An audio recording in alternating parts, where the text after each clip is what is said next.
یعنی آپ علیہ السلام کی یہ روٹین میں تھا کہ آپ صلی اللہ علیہ وآلہ وسلم نماز وتر کے بعد 2 نفل بیٹھ کے پڑھا کرتے تھے. ان وطروں کے بعد 2 نوافل کی فضیلت کیا ہے؟ اور نبی علیہ السلام تو بیٹھ کے پڑھتے تھے لیکن ہمیں کھڑے ہو کے پڑھنی چاہیے. یہ پوری ڈیٹیل انشاءاللہ میں یہ اذان عصر کے وقفے کے بعد انشاءاللہ تعالی ڈسکس کروں. وقفے سے پہلے میں نے عرض کیا تھا کہ آپ صلی اللہ علیہ وآلہ وسلم یہ 2 نوافل بیٹھ کے پڑھا کرتے تھے. صحیح مسلم میں 2 روایتیں ہیں، سیدہ ام سلمہ سے بھی اور سیدہ عائشہ سے بھی. اور امام نسائی رحمۃ اللہ علیہ نے بھی سنن نسائی کے اندر یہ حدیثیں لی ہیں اور اس کے اوپر باب باندھا ہے انہوں نے کہ نماز وتر اور فجر کے درمیان نوافل پڑھنے کا جواز. انہوں نے فارم بھی لکھ دیا ہے، وہ کہتے ہیں سلف کا فارم. تو انہوں نے یہ فارم ثابت کی. جواز کیا، سنت، انہی احادیث کو انہوں نے دلیل بنایا. اب بیٹھ والا مسئلہ کہ کھڑے ہو کے پڑھنا ہے یا بیٹھ کے. دیکھیں صحیح بخاری میں حدیث ہے، نبی علیہ السلام نے فرمایا جو شخص کھڑے ہو کے نماز پڑھتا ہے نا، اس کے مقابلے میں جو بیٹھ کے پڑھتا ہے اس کو آدھا ثواب ملتا ہے، اور جو لیٹ کے پڑھتا ہے اس کو بیٹھنے سے بھی آدھا ملتا ہے. مجبوری کی وجہ سے بعض اوقات کرنا پڑ جاتا ہے، لیکن اگر مجبوری نہ ہو، جو کھڑے ہو کے نماز پڑھ سکتا ہے اسے کھڑے ہو کر ہی پڑھنی. رہا نبی علیہ السلام کا معاملہ، یہ صوفیاء نے زیادہ ہنگامہ کھڑا کیا. آپ نے دیکھا ہے کہ جو صوفیاء کے ماننے والے ہیں وہ ضد کرتے ہیں کہ وہ وتر کے بعد 2 نفل بیٹھ کے پڑھتے ہیں، کہتے ہیں سنت ہے، لیکن حکم جو ہے وہ سنت پہ فوقیت رکھتا ہے. صحیح مسلم میں حدیث ہے، عبداللہ بن عمر بن عاص کہتے ہیں کہ میں نے نبی علیہ السلام کو دیکھا کہ آپ بیٹھ کے نفل پڑھ رہے ہیں، تو میں آپ کے قریب گیا، آپ کے ماتھے پہ ہاتھ رکھا. میں نے یہ سنت بھی ہے کسی کی طبیعت چیک کرنے کے لیے. ان کا نبی علیہ السلام نے فرمایا کہ عبداللہ کیا کر رہے ہو؟ کہا یا رسول اللہ میں نے آپ سے یہ بات سنی ہے کہ جو بیٹھ کے نوافل پڑھتا ہے اس کو آدھا ثواب ملتا ہے، تو میں چیک کروں کہ آپ بیمار تو نہیں جو بیٹھ کے پڑھ رہے ہیں. تو آپ علیہ السلام فرمایا میں بیمار نہیں ہوں، لیکن میں تم لوگوں کی طرح نہیں ہوں، مجھے اللہ تعالیٰ بیٹھ کے بھی مکمل نماز کا ثواب عطا فرمائے. یہ آپ کی خصوصیت ہے. جیسا کہ صحیح بخاری اور مسلم میں آتا ہے کہ نبی علیہ السلام نے فرمایا کہ ہم انبیاء کی آنکھیں سوتی ہیں، دل جاگتا رہتا ہے. نبیوں کے وضو نہیں ٹوٹتے سونے. سیدہ عائشہ کہتی ہیں کئی بار نبی علیہ السلام یعنی نوافل پڑھ کے تہجد کے لیٹتے، میں آپ کے خراٹوں کی آواز بھی سن، پھر اٹھ کے اسی طریقے سے نماز کے لیے چلے جاتے. تو میں کہتی یا رسول اللہ وضو؟ تو فرمایا کہ ہمارے دل جاگتے رہتے ہیں، آنکھیں سوتی ہیں. تو وضو کے ٹوٹنے نہ ٹوٹنے کا احساس انبیاء کو نیند میں بھی ہو جاتا ہے. ان کی غفلت ویسی نہیں ہوتی جس طرح کی ہماری ہوتی. تو یہ نبی علیہ السلام کی خصوصیت. تو چونکہ آپ علیہ السلام خود کہہ رہے ہیں کہ کھڑے ہو کے پڑھنا پورا ثواب ہے، بیٹھ کے آدھا ہے، تو لہٰذا اب اس کی پلی نہیں لینی چاہیے. ہم تو الحمدللہ کھڑے ہو کے پڑھتے ہیں نوافل، ظاہر پورا ثواب کمانا چاہیے. یہ بہت بڑی ایک فضیلت ہے، اور اس کی فضیلت سن لیں. سنن دارمی کے اندر حدیث ہے صحیح سند کے ساتھ. یہ حدیث صحیح ابن حبان میں بھی موجود ہے، صحیح ابن خزیمہ میں بھی موجود ہے کہ نبی صلی اللہ علیہ وآلہ وسلم نے فرمایا کہ رات کی بیداری ایک مشکل کام ہے. خصوصاً سفر کے کانٹیکسٹ میں آتا ہے. سفر میں تو بندہ تھکا ہوتا ہے. رات کی بیداری ایک مشکل کام ہے. جب تم وتر پڑھ چکو تو 2 رکعت پڑھ لیا کرو. اگر رات کے آخری پہر تمہاری آنکھ نہ بھی کھلی تو اللہ تعالیٰ تمہیں رات کے آخری پہر اٹھ کے جو نماز پڑھنے کا ثواب ہے وہ عطا فرما. سبحان اللہ، کتنی بڑی آسانی ہے. میرے جیسے کمزور لوگوں کے لیے تو بہت بڑی آسانی ہے. اسی لیے سر ہم پڑھتے ہیں اور لوگوں کو ترغیب بھی دلاتے ہیں کہ یار مفت میں آپ ثواب لیں نا، اور یہ آسانیاں رکھی ہوئی ہیں. آپ صلی اللہ علیہ وآلہ وسلم نے فرمایا جب رمضان مبارک کا مہینہ آتا ہے تو آسمان کے دروازے کھول دیے جاتے ہیں. دوسرے طریق میں آیا ہے جنت کے دروازے کھول دیے جاتے ہیں. تیسرے طریق میں آیا ہے رحمت کے دروازے کھول دیے جاتے ہیں. یہ سارے الفاظ بخاری اور مسلم میں ہیں. اور پھر ساتھ یہ الفاظ ہیں کہ جہنم کے دروازے، آگ کے دروازے بند کر دیے جاتے ہیں اور شیاطین جکڑ دیے جاتے ہیں. اچھا یہ آیا کہ شیاطین جو ہے وہ قید کر، اکثر لوگ سوال کر رہے ہوتے ہیں جی اگر شیاطین قید کر دیے جاتے ہیں پھر بھی چند لوگ ہیں جو نماز نہیں پڑھ رہے، چند نہیں اکثر لوگ نہیں پڑھ رہے ہوتے پھر بھی. تو میرے بھائی 11 مہینے تک جب شیطان نے پیڈل مارا ہے آپ کی سائیکل کو، اس کے بعد 1 مہینے نہ بھی مارے وہ، پھر بھی تھوڑی دور تک تو یہ معاملات چلیں گے. پھر سب سے بڑی چیز نفس ہے انسان کا، وہ ساتھ لگا ہوا. یہ سرکش شیاطین، بڑے بڑے شیاطین جو ہے وہ کر دیے جاتے ہیں. باقی جو انسان کے ساتھ شیاطین چھوٹے موٹے لگے وہ تو چلتے رہیں گے. اللہ تعالیٰ کی طرف سے خاص مدد آ جاتی ہے. باقی جڑے تھے پیڑے وہ کعبے بھی پیڑے. اگر کسی نے اپنی اصلاح خود نہیں کرنی ہے تو اس کی رمضان میں کوئی اصلاح نہیں. اللہ تعالیٰ کی طرف سے ایک مدد مل جاتی ہے. اصل جو مسئلہ ہے وہ نفس کا ہے کہ انسان خود فیصلہ کرے کہ میں نے اللہ کے لیے کچھ کرنا ہے، تب فائدہ ہوگا. تیسری حدیث جامعہ ترمذی، سنن ابن ماجہ میں ہے اور صحیح سند کے ساتھ مسند احمد میں ہے اور مشکات میں آپ کو 1960 کے فٹ نوٹ پہ اور 1961 میں مل جائے گی. آپ صلی اللہ علیہ وآلہ وسلم نے فرمایا رمضان میں آسمان کے دروازے کھول دیے جاتے ہیں، آگ کے دروازے بند کر دیے جاتے ہیں تمام سرکش شیاطین جکڑ دیے جائے. اس میں الفاظ آگے سرکش، بخاری مسلم میں سرکش نہیں تھا، اس سے پتا چلا کہ خاص شیاطین جو بڑے ہیں وہ جکڑے جاتے ہیں. اور ہر رات ایک منادی ندا کرتا ہے اللہ کی طرف سے، اے خیر کے طالب ہمت کر اور آگے بڑھ نیکیاں کرنے کے لیے، اور اے شر کے طالب رک جا، اب تو باز آ جائے اس مبارک مہینے میں. اور اللہ کی طرف سے ہر رات میں لوگوں کو جہنم سے آزاد کیا جاتا ہے. وہ جو روایت ہے وہ جعلی ہے کہ جی وہ پہلا عشرہ جو ہے وہ رحمت کا ہے، دوسرا جو ہے وہ مغفرت کا ہے، تیسرا دوزخ سے رہائی کا ہے. یہ تو ہر رات رہائی ہو رہی ہے. میں اس حدیث کو بھی بتا دوں گا بعد میں شعب الایمان کے حوالے سے. چوتھی حدیث بھی بخاری اور مسلم دونوں میں ہے، مشکات میں 1958. آپ صلی اللہ علیہ وآلہ وسلم نے فرمایا جو شخص ایمان اور احتساب کے ساتھ، اکاؤنٹیبلٹی کے ساتھ، احتساب کو آپ اگر اردو میں ٹرانسلیٹ کریں گے تو 3 چیزوں کا مجموعہ ہے. نمبر 1 اخلاص، نمبر 2 ثواب کی نیت، اور نمبر 3 اصلاح نفس، یعنی نفس کی اصلاح بھی جو ہے مطلوب. رمضان کے روزے رکھے اللہ تعالیٰ اس کے پچھلے سارے گناہوں کو معاف فرما دے گا. اور پھر ساتھ ہی الفاظ ہے جس نے ایمان اور احتساب کے ساتھ رمضان کی راتوں کا قیام کیا اس کے بھی پرانے سارے گناہ معاف. اور پھر ساتھ ہی فرمایا جس نے شب قدر کا قیام کیا ایمان اور احتساب کے ساتھ اس کے بھی پچھلے سارے گناہ معاف. لیکن لیکن لیکن اس سے مراد چھوٹے گناہ ہیں. بڑے گناہ نیک اعمال سے معاف نہیں ہوتے، وہ صرف توبہ کرنے سے معاف ہوتے ہیں اور گناہ چھوڑنے سے.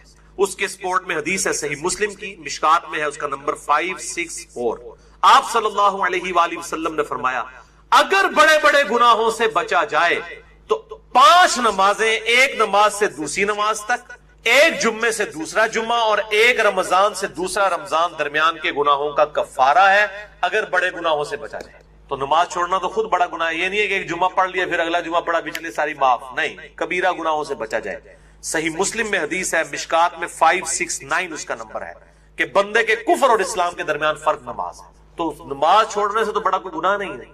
تو ایک نماز سے دوسرا نماز کے درمیان گناہوں کا کفارہ بھی تب بنے گا جب دوسری نماز پڑھی جائے گی. 5ویں حدیث بھی بخاری اور مسلم کی متفق علیہ حدیث ہے، مشکات میں 1959. آپ صلی اللہ علیہ وسلم نے فرمایا رمضان مبارک میں ہر نیک عمل 10 سے 700 گنا تک بڑھا دیا جاتا ہے. اس لیے ہم کوشش کرتے ہیں کہ زکوٰۃ رمضان کے مہینے میں تاکہ زیادہ ثواب ملے. اور پھر زکوٰۃ ہوتی بھی لیونر ایئرز کے اعتبار سے، وہ سولر ایئرز کے اعتبار سے نہیں دینی ہوتی ہے، چاند کے مہینوں کے اعتبار سے دینی ہوتی ہے، تو وہ آسان ہو جاتا ہے حساب رکھنا. ویسے آپ ایک رمضان میں نکال لیں اور پھر پورا سال دیتے رہے، یا اگلے سال کی بھی پیشگی نکالی جا سکتی. زکوٰۃ میں میں نے ڈیٹیل سے لیکچر مسئلہ نمبر 95A اور B دے دیا، جسے شوق ہو تو وہ دیکھے. اور ساتھ ہی الفاظ ہیں بخاری و مسلم کے، اللہ تعالیٰ فرماتا ہے بے شک روزہ خاص میرے لیے ہے اور میں ہی اس کی جزا دوں گا. باقی نیکیوں کا تو پتہ چل جاتا ہے، روزہ انسان اور اس کے رب کے درمیان ایک راز ہے. اگر کسی شخص نے خود نہیں بتایا تو وہ چھپ کر کھا پی لے تو پتہ نہیں چلے گا. تو اللہ تعالیٰ ہمارا یہ میرے اور میرے بندے کے درمیان چونکہ خاص عبادت ہے، خاص میرے لیے ہے، میں اس کی جزا دوں. اور پھر 7 الفاظ ہیں، میرا بندہ اپنی خواہش اور کھانے کو میری وجہ سے ترک کرتا ہے. روزہ دار کے لیے 2 خوشیاں ہیں، پہلی خوشی افطار کے وقت اور دوسری خوشی اس وقت جب وہ اپنے رب سے ملاقات کرے انشاءاللہ. اور پھر 7 ہی الفاظ ہیں، روزہ دار کی منہ کی بو اللہ تعالیٰ کو کستوری کی خوشبو سے بھی بڑھ کر عزیز ہے. پھر 7 ہی الفاظ ہیں، روزہ ڈھال ہے، یعنی ایک ڈھال ہے گناہوں سے بچنے کی. جب تمہارا روزہ ہو تو فحش گوئی اور گناہوں سے اجتناب کرو. اگر روزے کی حالت میں کوئی تم سے جھگڑا کرے تو اس سے کہہ دو کہ میں روزے کی حالت. اللہ تو ڈر، میرا بھی روزہ ہے تیرا بھی روزہ ہے یار، جان چھٹ. یعنی بجائے یہ کہ ترکی بترکی جواب دیا جائے، لڑائی کی جائے روزے کی حالت میں. ویسے روزے کی حالت میں انسان کی حالت بھی ایسی ہوتی ہے کہ انسان کہتا ہے یار کو نیڑے نہ ہی لگے، متھے نہ ہی لگے. خصوصاً عصر سے مغرب کا جو وقت ہے اس وقت بڑا مشکل ہوتا ہے، انسان کو گفتگو کرنے کو بھی دل نہیں کرتا، اسی لیے تقویٰ بھی حاصل ہوتا ہے، شہوت بھی ٹھنڈی ہوتی ہے، ہر چیز ٹھنڈی ہو جاتی ہے. ظاہر جب انسان روزہ رکھتا ہے تو روزہ ڈھال ہے. جب تمہارا روزہ ہو تو فحش گوئی مت کرو، گناہوں سے بچو، اور جب کوئی جھگڑا کرنے لگے اس سے کہہ دو کہ میرا روزہ ہے. 6ٹھی حدیث سنن نسائی اور مسند احمد میں ہے، مشکات میں 1962. آپ صلی اللہ علیہ وآلہ وسلم نے فرمایا تمہارے پاس رمضان مبارک کا مہینہ آیا ہے، اللہ نے اس کے روزے تم پر فرض کیے ہیں. اس میں آسمان کے دروازے یعنی جنت کے دروازے کھول دیے جاتے ہیں، جہنم کے دروازے بند کر دیے جاتے ہیں. جنت کے 8 دروازے ہیں اور دوزخ کے 7. اور سرکش شیاطین جکڑ دیے جاتے ہیں. اس ماہ میں ایک رات ایسی ہے جو 1000 مہینوں سے افضل ہے، جو ہم پچھلی دفعہ مسئلہ نمبر نیو 44 میں ڈسکس کر چکے. جو شخص اس کی خیر اور بھلائی سے محروم ہو گیا واقعی ہر بھلائی سے محروم ہو گیا. اور میں نے شب قدر کو پانے کا آسان طریقہ بتایا تھا، وہ جسے شوق ہو تو وہ لیکچر دیکھ سکتے. اچھا، اسی کانٹیکسٹ میں ایک مشہور حدیث ہے جو اکثر ڈاکٹر اسرار صاحب بھی بیان کرتے تھے، لیکن وہ سخت ضعیف روایت ہے. اس میں کافی الفاظ تو باقی احادیث بخاری مسلم میں اور اس میں بھی موجود ہیں، لیکن کچھ الفاظ جو ہے اس کے ضعیف ہیں. وہ شعب الایمان امام بیہقی کی کتاب سے ہے اور مشکات میں 1965 نمبر ہے کہ آپ صلی اللہ علیہ وسلم نے شعبان کی آخری رات میں صحابہ سے خطاب کیا کہ اب رمضان کا مہینہ شروع ہونے والا ہے اور یہ برکتیں ہیں. وہ ساری وہی ہیں جو ہم ڈسکس کر چکے. اس کے اینڈ پہ آتا ہے کہ اس کا پہلا عشرہ، پہلے 10 دن رحمت کے ہیں، دوسرے 10 دن جو ہے وہ مغفرت کے ہیں، اور تیسرے 10 دن جو ہے وہ دوزخ سے چھٹکارے کے ہیں. اور پھر لوگوں نے اس کے اوپر خود سے وہ دعائیں بھی ڈیوائز کر لی ہوئی ہیں. بالکل جعلی روایت ہے یہ. اور اس کے ایک طریق کے اندر علی بن زید مشہور ضعیف راوی ہے، اور دوسرے طریق میں سلیمان راوی جو ہے وہ منکر الحدیث ہے. منکر الحدیث وہ راوی ہے جس کی حدیثیں ترک کر دی جائیں، اس شدید ترین جرح ہوتی ہے. اسی طریقے سے یہ اکثر رمضان سے پہلے بھی وہ یہ میسج چل رہا ہوتا ہے کہ جس نے رمضان کے چاند دیکھنے کی خوشخبری، تو یہ وہ سب جعلی جھوٹی روایتیں ہیں. اور اس طرح کی روایتیں بالکل آگے بیان نہ کیا کریں، ان کی کوئی اصلیت. اللہ سے ڈر جائے. مسئلہ نمبر 36 ہے میرا ضعیف الاسناد اور من گھڑت احادیث کے فتنے کا تحقیقی جائزہ. 7ویں حدیث بھی بخاری اور مسلم دونوں میں. آپ دیکھ لیں اکثر حدیثیں بخاری اور مسلم سے. مشکات میں 1957 اس میں الفاظ ہیں کہ جنت کے 8 دروازے ہیں، ان میں سے ایک دروازے کا نام ہے الریان، جو خاص ان لوگوں کے لیے ہے جو روزہ دار ہیں. ان کو اس دروازے سے آواز دی جائے گی کہ جو دنیا میں روزہ رکھا کرتے تھے. الریان دروازے سے ندا کی جائے گی اور ان کو جنت میں اس دروازے سے داخل کیا جائے گا. اس کے علاوہ ذاکرین کے لیے ہے اور قتال کرنے والوں کے لیے، مختلف نیکیوں کے لیے دروازے آئے ہیں. اسی طریقے سے زکوٰۃ بھی سینکڑوں جگہ پہ ڈسکس ہوئی ہے. لیکن رمضان مبارک کو یہ فوقیت حاصل ہے کہ رمضان مبارک کا جو ٹاپک ہے پورے قرآن میں صرف ایک ہی جگہ پہ ڈسکس ہوا ہے پورے قرآن میں، اور وہ سورۃ البقرہ کا رکوع نمبر ہے 23. 6 آیات میں آیت نمبر 183 سے لے کر 188 تک. سورۃ البقرہ آیت نمبر 183 سے 188 تک جو آپ نے قرآن حکیم میں کھول رکھی ہے، اس میں رمضان مبارک کے ٹاپک کو ڈسکس کیا گیا ہے. پورے قرآن کے اندر اس ایک مقام کے علاوہ نہ کہیں پہ کسی روزے کا ذکر ہے، نہ رمضان مبارک کے حوالے سے کوئی ڈیٹیلز آئی ہیں، سوائے اس ایک موقع. یہ 6 آیات انشاءاللہ ہم آج کور کریں گے، اور اس میں 6 آیات کے اندر 5 سب ٹاپکس ڈسکس ہوئے ہیں چھوٹے چھوٹے. میں وہ ساتھ ساتھ کلیریفائی کرتا چلا جاؤں گا. اعوذ باللہ من الشیطان الرجیم، بسم اللہ الرحمن الرحیم. سورۃ البقرہ رکوع نمبر 23 آیت نمبر 183 سے لے کر 188 تک. پہلے 2 آیات ہم ڈسکس کریں گے، آیت نمبر 183 اور 184، جس میں ٹاپک نمبر 1 ہے رمضان مبارک کی اہمیت اور مقصد کیا ہے اور اس کی فرضیت. اعوذ باللہ من الشیطان الرجیم، بسم اللہ الرحمن الرحیم. یا ایھا الذین آمنوا کتب علیکم الصیام، اے ایمان والو تم پر روزے فرض کیے گئے ہیں، کما کتب علی الذین من قبلکم، جیسا کہ تم سے جو پہلی امتیں گزری تھی ان پر بھی روزے فرض کیے گئے تھے. یہ امت محمدیہ صلی اللہ علیہ وآلہ وسلم کا خاصہ نہیں ہے، بلکہ جس طریقے سے نماز بھی اگلی امتوں پر فرض تھی اس کے طریقے میں فرق ہو سکتا ہے، اسی طریقے سے روزے بھی اگلی امتوں پر فرض کیے گئے تھے. اور مقصد کیا تھا؟ لعلکم تتقون، تاکہ تم متقی بن سکو. تقوی کا جو روٹ ورڈ ہے عربی میں وہ ہے وقا.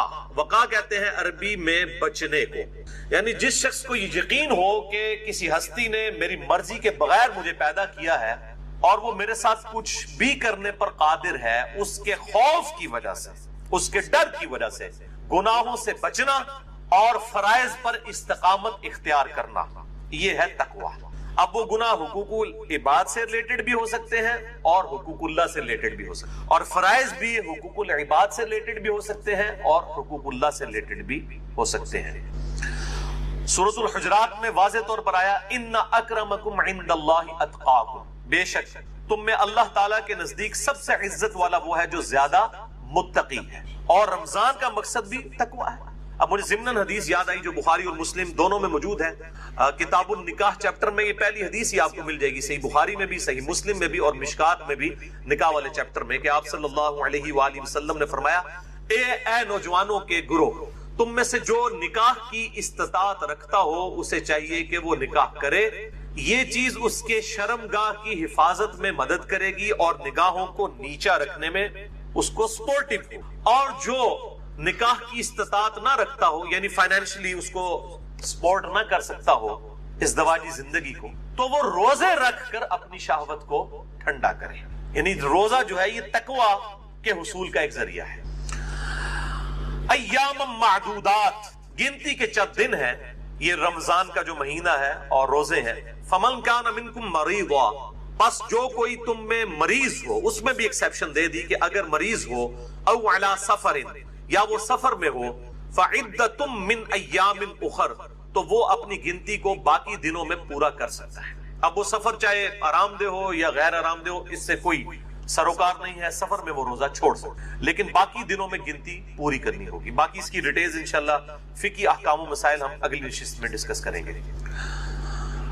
وَعَلَى الَّذِينَ يُطِيقُونَهُ فِدْيَةٌ طَعَامُ مِسْكِينٍ، اور وہ لوگ جو بڑی مشکل سے طاقت رکھتے ہیں روزہ رکھنے کی، یعنی بہت بوڑھے ہو چکے ہیں، بیمار ہیں، یا اسی طریقے سے کوئی حاملہ عورت ہے، کوئی دائمی مریض ہے شوگر وغیرہ کا، اس طرح کی جو صورتحال ہو، فدیۃ طعام مسکین، وہ فدیہ دے سکتا ہے مساکین کو۔ فمن تطوع خیرا فہو خیر لہ، اور جو کوئی اس سے بھی زیادہ اللہ کی راہ میں خرچ کرنا چاہے، یعنی ویسے تو ایک روزے کے بدلے ایک مسکین کو ایک وقت کھانا ہے، اگر کوئی زیادہ مساکین کو کھلانا چاہتا ہے، جتنا گڑ پاؤ گے اتنا ہی میٹھا ہوئے گا، تو اس کے لیے اتنا ہی بہتر ہے۔ وَأَن تَصُومُوا خَيْرٌ لَكُمْ، اور اگر تم روزہ رکھو تو اسی میں تمہارے لیے بہتری ہے۔ یہ نہ ہو کہ تھوڑی سی بیماری اور بہانہ کر کے کہو جی میں تو فدیہ دے دینا، روزہ رکھنے کی کیڑی لوڑ ہے۔ ان کنتم تعلمون، اگر تم جانتے ہو، اگر تم جانتے ہو تو روزہ رکھنے میں ہی بہتری ہے۔ یعنی انسان سب سے بڑا خود اپنے اوپر جو ہے وہ گواہ ہے اور مفتی ہے، وہ بہتر سمجھتا ہے کہ مجھے کس طریقے سے چیزوں کو لے کر چلنا ہے۔ جیسے دنیاوی منفعت کے لیے وہ انسان چھوٹی چھوٹی چیزوں کا خیال رکھتا ہے، تو آخرت کے اعتبار سے بھی وہ خیال رکھتا ہے۔ اچھا، یہ جو آیت ہے وَعَلَى الَّذِينَ يُطِيقُونَهُ فِدْيَةٌ طَعَامُ مِسْكِينٍ، اس حوالے سے صحیح بخاری میں ایک حدیث ہے انٹرنیشنل نمبر کے مطابق 4505، جس میں ابن عباس کا قول ہے کہ یہ آیت منسوخ نہیں ہے، کیونکہ بعض اصحاب کا موقف ہے۔ صحیح بخاری میں 4507 نمبر حدیث آتی ہے جس میں ابن عمر کا قول ہے کہ یہ آیت منسوخ ہے، یعنی ان کا موقف یہ ہے کہ یہ پہلے آپشن تھی کہ جو شخص مال دے سکتا ہے وہ مال دے لے، اور جو روزہ رکھ سکتا ہے وہ روزہ رکھ لے، یہ دونوں آپشن ہے، یعنی مریض والا چکر نہیں، جو مالدار ہے وہ صرف مال دے دے، چاہے وہ صحت مند بھی ہے تو روزہ رکھنے کی ضرورت نہیں ہے۔ یہ ابن عمر کا موقف ہے 4507، جبکہ ابن عباس کا موقف صحیح بخاری میں 4505 ہے، وہ یہ کہتے ہیں کہ یہ آیت منسوخ نہیں ہے، بلکہ اس سے مراد وہ بوڑھا اور بوڑھی ہے یا بیمار شخص جس کو صحت یاب ہونے کی امید نہیں ہے اور بڑی مشکل سے وہ روزہ رکھنے پر قادر ہے، اس کے لیے روزہ نبھانا مشکل ہے۔ جیسا کہ بعض کا شوگر کی بیماری ایسی ہو سکتی ہے کہ انسان کے لیے مشکل ہو جائے آج کے دور کے اندر، یا بڑھاپا خود بہت بڑی بیماری ہے، کوئی 80-90 سال کا کوئی بزرگ ہے اور وہ روزہ نہیں رکھ سکتا، تو اس کے لیے یہ آپشن ہے کہ وہ اس کے بدلے فدیہ دے دے، ایک وقت کا مسکین کو کھانا کھلا دے۔ صحیح بخاری میں آتا ہے انس بن مالک جب بوڑھے ہو گئے تھے، ان کی عمر 100 سال کے قریب تھی، تو روزانہ وہ ایک مسکین کو کھانا کھلایا کرتے تھے گوشت کے ساتھ، دال نال نہیں، گوشت نال، اللہ کی راہ میں گوشت کے ساتھ کھانا۔ اور یہ بھی آتا ہے کہ وہ بسا اوقات 30 مساکین کو اکٹھا بٹھا کر کھانا کھلا دیا کرتے تھے 30 کے 30 روزوں کا۔ تو یہ دونوں طرح آپشن موجود ہے، جس طرح بھی کر لیا جائے۔ میں انشاءاللہ اگلی دفعہ اس پہ ڈیٹیل بات کروں گا۔ اگلی آیت سورۃ البقرہ آیت نمبر 185، رمضان مبارک کی فضیلت اور روزوں کی فرضیت اور شرعی احکام سے ریلیٹڈ ہے، یہ سب ٹاپک ہے اس کا۔ شہر رمضان الذی انزل فیہ القرآن، رمضان کا مہینہ وہ ہے جس میں نازل ہوا قرآن، یعنی یہ رمضان کی فضیلت ہے کہ قرآن اس میں نازل ہوا ہے۔ اور کب نازل ہوا؟ انا انزلناہ فی لیلۃ القدر، جس کے حوالے سے پچھلی دفعہ میری تقریباً کوئی 1 گھنٹہ 20 منٹ کی گفتگو ہے، مسئلہ نمبر نیو 44 شب برات اور شب قدر کے حوالے سے، میں آج اس کی ڈیٹیل میں نہیں جاؤں گا۔ ہدی للناس جو انسانیت کے لیے ہدایت ہے، وبینات من الہدا اور اس میں ہدایت کے روشن دلائل موجود ہیں، والفرقان اور حق اور باطل میں تمیز کرنے والی یہ کتاب ہے. یعنی اولڈ ٹیسٹمنٹ، نیو ٹیسٹمنٹ کے بعد یہ اب فائنل ٹیسٹمنٹ ہے الفرقان، حق اور باطل میں تمیز کرنے والی کتاب. یہ قرآن حکیم کے اعتبار سے رمضان کو فضیلت حاصل ہے کہ رمضان المبارک میں اللہ تعالیٰ کی طرف سے آخری پیغام قیامت تک کے لیے انسانیت کے پاس جو آیا وہ اس مہینے میں نازل ہوا. اب یہ بڑا ڈیٹیل طرف ٹاپک ہے، اس پہ میرے 2 لیکچرز ہیں. مسئلہ نمبر 1 امام الانبیاء کی دعوت قرآن 2 گھنٹے کا، اور حال ہی میں ریکارڈ ہوا ہے مسئلہ نمبر 167 رسول اللہ صلی اللہ علیہ وآلہ وسلم کی اپنی امت کے خلاف گواہی، جو سورۃ الفرقان کی آیت نمبر 30 ہے. وقال الرسول یا رب ان قوم اتخذوا هذا القرآن مہجورا. اور رسول اللہ صلی اللہ علیہ وسلم شکایت کریں گے قیامت کے دن کہ اے اللہ میری قوم نے قرآن کو پیٹ کے پیچھے ڈال دیا تھا، یعنی قرآن کے نظریات کو چھوڑ دیا تھا. یہ بڑی سخت آیت ہے، اس کے کانٹیکسٹ میں میں نے تقریباً 2 گھنٹے کی گفتگو کی تھی. مسئلہ نمبر 167 جسے شوق ہو تو وہ دیکھے. فمن شہد منکم الشہر فلیصم. تو جو کوئی بھی تم میں رمضان کا مہینہ پائے تو اسے چاہیے کہ وہ رمضان کے روزے رکھے. ومن کان مریضا اور جو کوئی مریض ہو او علی سفر یا سفر پر ہو فعدۃ من ایام اخر تو وہ یہ گنتی بعد کے دنوں میں بھی پوری کر سکتا ہے. اللہ تعالیٰ کی طرف سے آسانی ہے مسافر کے لیے اور مریض. یرید اللہ بکم اليسر. اللہ تعالیٰ تو تمہارے لیے آسانی چاہتا ہے. ولا یرید بکم العسر. اور اللہ تعالیٰ تمہارے لیے مشکل نہیں چاہتا. لیکن مولوی آپ کے لیے مشکل چاہتا ہے، کبھی آپ کے لیے آسانی نہیں چاہے گا. اور عجیب طرح کی وہ لاجکس وہ نہیں جی اس زمانے تے سفر ہوندے سن جناب، وہ گھوڑیاں ہوتے تھے، اونٹ ہوتے، بڑے مشکل سفر سن. آج کل تو ٹرین میں سفر ہے اور ہوائی جہاز میں. آج کل روزہ نہیں چھوڑنا چاہیے بھئی، یہ قیامت تک کے لیے حکم باقی ہے. اللہ تعالیٰ نے آسانی دی ہے، چاہے ٹرین میں بھی سفر ہو، جہاز میں بھی. میں نے سارے سفر کیے ہوئے ہیں. سفر بہرحال سفر ہوتا ہے، بڑا مشکل ہوتا ہے سفر. تو اللہ تعالیٰ کی طرف سے دی ہوئی آسانی کو چھیننے کی کوشش نہ کرے. بخاری اور مسلم دونوں میں حدیث ہے، لوگوں کو آسانیاں بتاؤ، خوشخبریاں دو، ان کو متنفر نہ کرو دین سے. وَلِتُكْمِلُوا الْعِدَّةَ اور اللہ تو چاہتا ہے کہ بس تم گنتی پوری کر لو. یعنی یہ جو 30 یا 29 مہینے میں جو 29 یا 30 روزے ہیں، یہ گنتی پوری کر لو. اور ظاہر ہے 29 سے کم نہیں ہوں گے، 30 سے زیادہ نہیں ہوں گے. ایک شخص اب رمضان المبارک سعودیہ سے رکھ کے آیا اور یہاں پر 30 روزے ہو جاتے ہیں، وہاں ایک دن پہلے روزہ ہے. اب اس کے یہاں پہنچتے یہاں 29واں ہے اور اس کا 30واں ہے، تو اب وہ 31واں روزہ نہیں رکھے گا. 31واں جو اس کا روزہ ہے، یہاں کا 30واں جو پاکستان کا بن رہا ہوگا، اس دن وہ روزہ نہیں رکھے گا. لیکن عید بھی نہیں کرے گا، عید مسلمانوں کے ساتھ ہی کرے گا، باقی مسلمانوں کے ساتھ. تو روزہ وہ چھوڑ دے گا کیونکہ گنتی پوری کرنی ہے. اور چاند کا مہینہ بخاری اور مسلم میں آتا ہے، یا تو 30 دن کا ہوتا ہے یا 29 کا. وَلِتُكَبِّرُوا اللَّهَ عَلَى مَا هَدَاكُمْ تاکہ تم تکبیر بلند کرو اس بات پر کہ اللہ نے تمہیں ہدایت دی. وَلَعَلَّكُمْ تَشْكُرُونَ اور تاکہ تم اللہ تعالیٰ کا شکر ادا کرو. اور یہ دونوں کام ہم کرتے ہیں عید الفطر کے دن. روزوں کی جب گنتی پوری ہوتی ہے تو عید الفطر کے دن ہم تکبیرات بھی بلند کرتے ہیں. اللہ اکبر اللہ اکبر، لا الہ الا اللہ واللہ اکبر، اللہ اکبر وللہ الحمد. ادھر بھی آیا نا کہ تم اس کی تکبیر بیان کرو اور شکر ادا کرو. حمد بھی کرتے ہیں ہم اس کا، تکبیر بھی بلند کرتے ہیں. اور یہ تکبیرات اہل سنت اور اہل تشیع کے درمیان کامن ہے.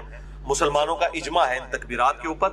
عید الفطر کے موقع پر آہستہ آواز میں پڑھی جائیں گی، اور عید الاضحیٰ یعنی بڑی عید، قربانی کی عید کے موقع پر بلند آواز سے. اب اگلی جو آیت ہے سورۃ البقرہ آیت نمبر 186، وہ تیسرا ٹاپک ہے رمضان المبارک کی روحانی منزل کا حصول. یہ بہت کریٹیکل آیت ہے. اس آیت پہ کم از کم میں 5 گھنٹے بول سکتا ہوں. وَإِذَا سَأَلَكَ عِبَادِي عَنِّي فَإِنِّي قَرِيبٌ. اے میرے محبوب صلی اللہ علیہ وآلہ وسلم، جب میرے بندے آپ سے میرے متعلق سوال کرتے ہیں تو فرماؤ میں تمہارے بالکل قریب ہوں. اجیب دعوت الداعی اذا دعان، ہر پکارنے والے کی پکار کو سنتا ہوں جب وہ مجھے پکارتا ہے. لیکن شرط کیا ہے؟ فَلْيَسْتَجِيبُوا لِي وَلْيُؤْمِنُوا بِي لَعَلَّهُمْ يَرْشُدُونَ. لیکن لوگوں کو بھی چاہیے کہ وہ میرا حکم مانے اور مجھ پر ایمان لائیں جیسا کہ ایمان لانے کا حق ہے، تاکہ وہ ہدایت پا جائیں، رشد و ہدایت پا جائیں. یعنی یہ ون وے ٹریفک نہیں ہے. گاڈ کو رسپانس کریں گے پھر آگے سے رسپانس ملے. والذین جاہدوا فینا لنہدینہم سبلنا. جو لوگ ہماری راہ میں کوشش کریں گے ہم ان کے لیے اپنی راہ کو. یہ نہیں ہے کہ انسان جو ہے وہ کوشش کوئی نہ کرے اور پھر کہے کہ اللہ تعالیٰ میرے ساتھ وہ والا معاملہ فرمائے. نہیں، جب میرے بندے آپ سے میرے متعلق سوال کریں فرما دیجئے میں تمہارے بالکل قریب ہوں. ہر پکارنے والے کی پکار کو سنتا ہوں جب وہ مجھے پکارے، لیکن لوگوں کو بھی چاہیے کہ میرا حکم مانے اور مجھ پر ایمان لائیں جیسا کہ ایمان لانے کا حق ہے۔ اب یہ بڑی امپورٹنٹ آیت ہے، اس کو میں نے ڈکلیئر کیا ہے انسانیت کا میگنا کارٹا۔ 13ویں صدی عیسوی کے اندر اور بعد میں پھر 17ویں صدی عیسوی کے اندر ریوائز کیا گیا۔ میگنا کارٹا ایک آئینی چارٹر تھا جو کنگڈم تھی انگلستان کی، اس کی طرف سے کہ بادشاہ پر عوام کے کیا حقوق ہیں، اور اس میں یہ تھا کہ ہر شخص کا یہ حق ہے کہ وہ بادشاہ وقت کا دروازہ کھٹکھٹا سکے۔ اسے کہا جاتا تھا میگنا کارٹا۔ انسانیت کا میگنا کارٹا یہ ہے کہ اللہ تعالیٰ فرماتا ہے کہ ہر شخص مجھ سے رابطہ کر سکے۔ جب میرے بندے میرے متعلق اے محبوب صلی اللہ علیہ وآلہ وسلم آپ سے سوال کریں تو آپ فرمائیے میں تمہارے بالکل قریب ہوں۔ اب یہ بڑا اچھا موقع تھا کہ جب میرے بندے آپ سے میرے بارے میں پوچھیں تو آپ فرما دیجئے کہ میں عرش کے اوپر ہوں۔ یہ بھی تو کہا جا سکتا ہے۔ جس طرح آج سلفیوں کو فکر پڑ جاتی ہے جی یہ وہ قریب کہہ دیا تو وہ کہیں وہ وحدت الوجود نہ ہو جائے، فلاں نہ ہو جائے، یہ نہ، یہ تو بڑا خطرناک موقع تھا، یہاں تو یہ بات ہی نہیں کرنی چاہیے۔ تو اس لیے میں نے اس اعتبار سے بڑے ہی ایکسٹریم رویے ہیں جہمیہ کی طرف سے بھی اور آج کے بعض سلفی علماء کی طرف سے بھی، یہ بہت ایکسٹریم رویے ہیں۔ اللہ تعالیٰ اپنے عرش پر مستوی ہے جیسا کہ اس کی شان کے لائق ہے، اور وہ عرش پہ ہوتے ہوئے ہمارے ساتھ ہے جیسا کہ اس کی شان کے لائق ہے۔ اس کی تعویل کرنا جو ہے 11,000 وولٹ کو ہاتھ ڈالنے والی بات ہے، ورنہ صحیح مسلم میں حدیث ہے کہ ہر شخص کا دل رحمان کی 2 انگلیوں میں۔ یہ کہتے ہیں جی وہ اگر آپ کہیں گے اللہ ہمارے ساتھ ہے، جب آپ ٹوائلٹ جاتے ہیں اس وقت بھی اللہ ہوتا ہے، تو ان سے آگے پھکی والا سوال کریں کہ جب آپ ٹوائلٹ میں جاتے ہیں اس وقت رحمان کی 2 انگلیوں میں اللہ آپ کا دل ہوتا ہے؟ اب تو آپ الفاظ کو نہ پھر تعویل نہ کریں، یہ بڑا خطرناک معاملہ ہے۔ یہاں پہ بھی دیکھیں جب میرے بندے میرے بارے میں پوچھیں تو فرماؤ بالکل قریب ہوں۔ کیسے قریب ہوں؟ جیسا کہ اس کی شان کا لائق ہے۔ اس حوالے سے ایک میرا کلپ ہے جس میں میں نے حنفیوں اور سلفیوں دونوں کے ایکسٹریم رویوں کا رد کیا، کیونکہ حنفی بعض کا بالکل جہمیوں والا عقیدہ پروپیگیٹ کرتے ہیں اور بعض سلفی، ساروں کی نہیں میں بات کر رہا، بعض سلفی جو ہے بالکل مجسمہ والا عقیدہ پروپیگیٹ کرتے ہیں۔ میرا ایک کلپ ہے یوٹیوب پہ، آپ لکھیں رومن میں اللہ کہاں ہے یا انگلش میں لکھ دیں ویئر از اللہ، سب سے ٹاپ پہ میرا وہ کلپ انشاءاللہ کھل جائے گا، جس میں نے میرا خیال 12-13 منٹ میں یہ معاملہ کلیئر کیا ہے۔ تو میں یہ کسی موقع پہ بھی نہیں چھوڑوں گا کہ میں یہ ضرور ایڈریس کروں گا کہ اللہ تعالیٰ کے بارے میں عقائد اس طریقے سے پروپیگیٹ نہ کریں کہ وہ قیامت والے دن تھوڑے گاٹے فٹ ہو جائیں۔ بالکل اللہ تعالیٰ عرش پہ ہے جیسا اس کی شان کے لائق ہے، الرحمن علی العرش استویٰ، اور قرآن میں نحن اقرب الیہ من حبل الورید، ہم تمہاری رگے جان سے بھی زیادہ تمہارے قریب ہیں جیسا کہ اس کی شان کے لائق۔ تم 3 نہیں ہوتے، چوتھا وہ تمہارے ساتھ ہوتا ہے، تم 5 نہیں ہوتے، چھٹا وہ تمہارے ساتھ ہوتا ہے، وَهُوَ مَعَكُمْ أَيْنَمَا كَانُوا، تم جہاں کہیں بھی ہو تمہارے ساتھ ہوتا ہے۔ کیسے ہوتا ہے؟ جیسا کہ اس کی شان کے لائق ہے۔ آپ تو اس میں انجینئرنگ کرنے کی کوشش کر رہے ہیں، اس کی ڈیٹیلز میں جانے کی۔ اللہ کی صفات لَيْسَ كَمِثْلِهِ شَيْءٌ، اللہ کی مثل کوئی شے نہیں، نہ جہمیہ بنے نہ مجسمہ بنے۔ یہ بہت خطرناک معاملہ ہے اور اس میں ڈر جانے کا مقام ہے۔ اب یہ روحانی منزل ہے کہ رمضان کی آیات کے بیچ میں یہ آیت کیوں ڈالی گئی کہ جب میرے بندے تم سے میرے متعلق پوچھیں تو فرماؤ میں تمہارے بالکل قریب ہوں، ہر پکارنے والے کی پکار کو سنتا ہوں۔ کیوں؟ دیکھیں انسان جس ہستی کے لیے قربانیاں کر رہا ہوتا ہے، انسان کی یہ خواہش ہوتی ہے کہ میرا اس کے ساتھ کوئی تعلق قائم ہو۔ رمضان مبارک میں کیا ہوتا ہے کہ دن کے وقت ہم روزہ رکھ کر اپنے کھانے پینے اور باقی جو ضرورتیں ہیں ان سے کنارہ کشی اختیار کر کے بیسیکلی اپنے حیوانی جسم کو کمزور کرتے ہیں، اور رات کو قرآن پاک کی قرات سن کر قیام اللیل میں اپنے روحانی جسم کو مضبوط کرتے ہیں۔ دونوں طرف سے آپ دیکھیں، ادھر سے جسم کمزور ہو رہا ہے اور یہاں سے روح کو غذا مل رہی، تو ظاہر ہے کہ جب جسم کمزور ہوگا، روح کو غذا ملے گی تو روحانی پہلو انسان کا ڈومیننٹ ہو جائے گا۔ پھر اس کے بعد اندر سے خود یہ آواز اٹھے گی، صحابہ سے اٹھتی کہ جس رب کے لیے ہم قربانیاں کر رہے ہیں وہ رب کدھر ہے؟ وَإِذَا سَأَلَكَ عِبَادِي عَنِّي فَإِنِّي قَرِيبٌ، اے میرے محبوب صلی اللہ علیہ وآلہ وسلم جب میرے بندے آپ سے میرے بارے میں پوچھے تم فرماؤ میں تمہارے بالکل قریب ہوں، کوئی ٹینشن نہ لو، جس رب کے لیے قربانیاں کر رہے ہو نا وہ ہر وقت تمہارے ساتھ ہے، تمہاری قربانیاں رائے گاہ نہیں جائیں گی۔ یہ دن کے وقت بھوک کی تکلیف، پیاس کی تکلیف برداشت کرنا اور رات کو جگراتا کاٹنا، قیام اللیل کر کے، یہ قربانیاں رائے گاہ نہیں جائیں گی۔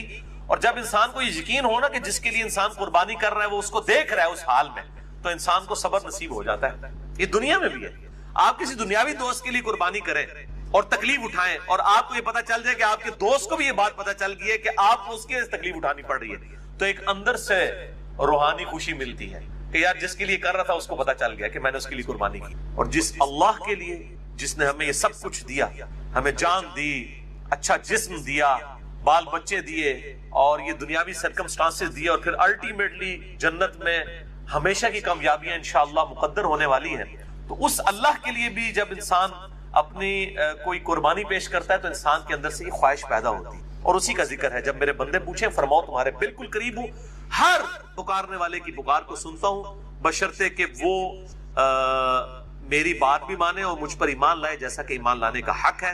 اسی کانٹیکسٹ میں 2 لیکچر بڑے امپورٹنٹ ہیں۔ مسئلہ نمبر 3 دعا صرف اللہ ہی سے، اس میں بھی میں نے اس کو ایڈریس کیا تھا، اور اسی کی ایکسٹینشن ہے مسئلہ نمبر 43 وسیلہ اور توسل کے صحیح احکام و مسائل، اور آج اس کی ڈیٹیل میں نہیں جاؤں گا۔ اگلی آیت سورۃ البقرہ آیت نمبر 187، یہ چوتھا ٹاپک ہے روزوں سے متعلق فقہی احکام و مسائل۔ اگلے ہفتے میں انشاءاللہ 70 کے قریب کور کروں گا، بہرحال کچھ اس میں کور ہو رہے ہیں، ان کو بھی اگلی دفعہ ڈیٹیل سے، آج صرف میں سرسری گزروں گا۔ احل لکم لیلۃ الصیام الرفث الی نسائکم، تمہارے لیے حلال کر دیا گیا ہے رمضان کی راتوں میں اپنی بیویوں کے ساتھ ازدواجی تعلق۔ ہن لباس لکم وانتم لباس لہن، تمہاری بیویاں تمہارا لباس ہے اور تم ان کا لباس۔ ان لباس اور جسم میں کوئی پردہ نہیں ہوتا، میاں بیوی ایک دوسرے کی عفت اور عصمت کی حفاظت کرنے کے اعتبار سے بھی لباس ہے، اور باقی بھی لباس تو ہیں۔ علم اللہ انکم کنتم تختانون انفسکم، اللہ تعالیٰ نے یہ جانچ لیا کہ تم اپنے جی میں خیانت کرتے تھے، گلٹی فیل کرتے تھے، فتاب علیکم، تو اللہ نے تم پر رجوع فرمایا، وعفا عنکم، اور تمہارے لیے ڈھیل فرما دی، تمہیں معاف فرما دیا، تمہارے لیے آسانی کر دی۔ فالآن باشروہن، بس آؤ اور اپنی بیویوں کے ساتھ ازدواجی تعلق قائم کرو، وابتغوا ما كتب اللہ لکم، اور اللہ سے طلب کرو جو اللہ نے تمہارے لیے مقدر کیا ہے، یعنی کہ نیک اولاد۔ اس آیت کے کانٹیکسٹ میں صحیح بخاری کے اندر انٹرنیشنل نمبر کے مطابق 4508 نمبر حدیث ہے۔ برا بن عازب رضی اللہ تعالیٰ عنہ کہتے ہیں کہ صحابہ کرام کے 2 گروہ تھے، ایک وہ تھے کہ جب رمضان کے روزے فرض ہوئے تو دن کے وقت تو ظاہر ہے کہ وہ بیویوں کے ساتھ ازدواجی تعلق نہیں رکھتے تھے روزے کی وجہ سے، لیکن بعض ایسے تھے جو رات کے وقت بھی اپنی بیویوں کے ساتھ تعلق نہیں رکھتے تھے، اور وہ سمجھتے تھے کہ یہ رمضان پورے کا پروٹوکول ہے، اور بعض ایسے تھے جو رات کے وقت تعلق قائم کرتے تھے اور وہ یہ سمجھتے تھے کہ یہ روزہ تو کھل چکا ہے، اب کوئی مسئلہ نہیں ہے، اور وہ لوگ حق پر بھی تھے، لیکن ساتھ ہی ان کے دل میں گلٹ بھی رہتا تھا۔ یہ جو الفاظ آئے نا کہ کنتم تختانون انفسکم، تم اپنے جی میں خیانت محسوس کرتے تھے، خیانت ہے نہیں تھی لیکن اندر سے محسوس کرتے تھے کہ واضح حکم نہیں آیا، کہیں ہم غلطی نہ کر رہے ہو، تو اللہ تعالیٰ نے پھر حکم نازل فرما دیا تاکہ تمہارے لیے آسانی ہو جائے، تو پھر اللہ تعالیٰ نے یہ آیات نازل فرمائی کہ کوئی اس میں ممانعت نہیں ہے، دن کے وقت یہ پروٹوکول ہے روزے کا، کھانا پینا اور ازدواجی تعلق والا معاملہ جو ہے اس سے بچنا ہے، رات کے وقت ہے یہ معاملہ نہیں۔ وَكُلُوا وَاشْرَبُوا حَتَّى يَتَبَيَّنَ لَكُمُ الْخَيْطُ الْأَبْيَضُ مِنَ الْخَيْطِ الْأَسْوَدِ، اور کھاتے پیتے رہو سحری کے وقت یہاں تک کہ جو سفید ڈورا ہے وہ رات کے جو سیاہ ڈورا ہے اس سے ممتاز ہو جائے، من الفجر، فجر کے وقت، یعنی فجر کے وقت جب آپ مشرق کی طرف منہ کریں تو سیاہی ہوتی ہے، جب فجر کا وقت داخل ہونے والا ہوتا ہے اس سے کافی دیر پہلے ہی ہلکی ہلکی سفیدی ظاہر ہوتی ہے، کیونکہ سورج اوپر آ رہا ہوتا ہے with respect to زمین، اس کو ہم کہتے ہیں صبح کاذب، یعنی جھوٹی صبح۔ اس کے بعد پھر وہ روشنی ذرا نمایاں ہوتی ہے اور بالکل سفید افق پہ پھیل جاتی ہے، اس سے اوپر بلیک ہوتا ہے سارا معاملہ اور نیچے ہوتا ہے سفید، اس کو ہم کہتے ہیں صبح صادق۔ اس وقت فجر کا وقت داخل ہو جاتا ہے، وہ کالا اور سفید ڈورا ہے، فجر کا وقت داخل ہو جاتا ہے اور سحری کا وقت ختم ہو جاتا ہے، اور پھر جب سورج کی ٹکیاں باہر آنا شروع ہوتی ہے اس وقت فجر کا وقت بھی ختم ہو جاتا ہے۔ تو یہ کہا جا رہا ہے فجر کے وقت جو سفید اور سیاہ ڈورے ہیں جب وہ ممتاز ہو جائیں، یعنی صبح کاذب صبح صادق میں کنورٹ ہو جائے، پھر کھانا پینا چھوڑ دو۔ آج کل بڑا آسان ہے، وہ ٹائم ٹیبل بنے ہیں، میں انشاءاللہ اگلی دفعہ بتاؤں گا، اینڈرائڈ ایپس بنی ہیں پرو مسلم اور باقی، میں انشاءاللہ اگلی دفعہ ڈیٹیل کے ساتھ اسے ڈسکس کروں گا۔ بہرحال اسی کانٹیکسٹ میں صحیح بخاری میں ایک حدیث ہے 4509، عدی بن حاتم کہتے ہیں کہ جب میں نے یہ آیت پڑھی تو انہوں نے اپنے تکیے، اپنے سرہانے، ایک سفید رنگ کا دھاگا اور ایک کالے رنگ کا دھاگا رکھ لیا، اور وہ رات کے اندھیرے میں اس کو دیکھتے رہتے تھے، جب ان دونوں کا کلر واضح ہو جاتا تھا نا تو وہ کہتے تھے اچھا اب سحری کا وقت ختم ہو گیا۔ تو نبی صلی اللہ علیہ وآلہ وسلم کو آ کر عرض کی تو آپ صلی اللہ علیہ وسلم مسکرائے اور آپ نے مزاح کے طور پہ فرمایا کہ تیرا تکیہ اتنا چوڑا ہے کہ آسمان کے ڈورے اس کے نیچے آ جاتے ہیں. اس سے مراد آسمان کے ڈورے ہیں, آسمان پہ جو سفید اور سیاہ ڈورا ہے یہ والے ڈورے نہیں ہیں. اس سے یہ بات پتہ چلی کہ اجتہاد صحابی کا بھی غلط ہو سکتا ہے صحیح حدیث کے مقابلے. اب انہوں نے اجتہاد ہی کیا نا, تو نبی صلی اللہ علیہ وسلم کی صحیح حدیث انہیں پہنچی تو ان کو پتا چلا کہ یہ اجتہاد غلط تھا. یہ پکی ہے خصوصاً اپنے مقلدین علماء اور بھائیوں کے لیے جو کہتے ہیں اجتہاد. تو یہ اجتہاد کو ہم بھی مانتے ہیں, لیکن کتاب و سنت اجماع کے بعد. اجتہاد تو صحابی کا بھی غلط ہو سکتا ہے کتاب و سنت کے مقابلے میں. اب وہ صحابی کا اجتہاد ہی تھا نا کہ کالا اور سفید ڈورا, انہوں نے اپنے دماغ سے سوچا, لیکن اللہ کے نبی کی حدیث آئی, آپ نے فرمایا کہ نہیں اس سے مراد وہ ہے. تو اب اس میں کوئی ضد نہیں کرنی چاہیے.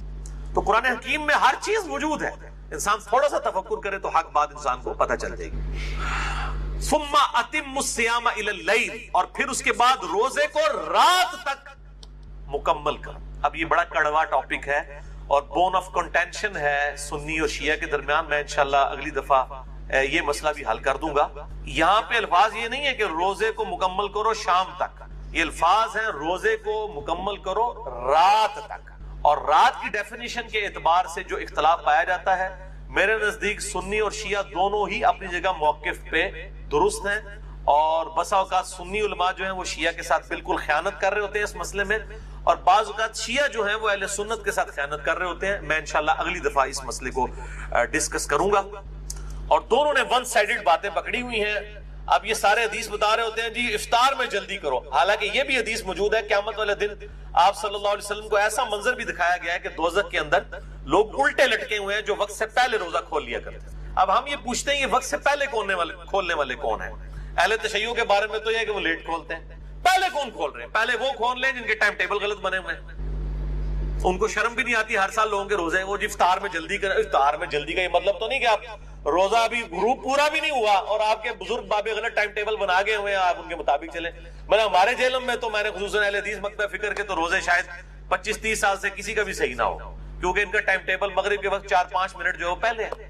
اور کئی بار بالکل آپ بلند مقام پہ چڑھے تو آپ کو روشنی نظر بھی آئے گی. ان کو بتایا کہ بھی آپ دارالاسلام پبلیکیشن خود اہل حدیث کا ادارہ ہے, ان کا آپ ٹائم ٹیبل دیکھ لیں, اس میں 4-5 منٹ کا آپ کا فرق. تو یہ انشاءاللہ میں اگلی دفعہ اس کو ڈسکس کروں گا, چھوڑوں گا نہیں, کیونکہ اللہ تعالیٰ نے جڑی شے مسلط کر دیتی ہے وہ تو پھر مسلط ہوئے گی انشاءاللہ تعالی.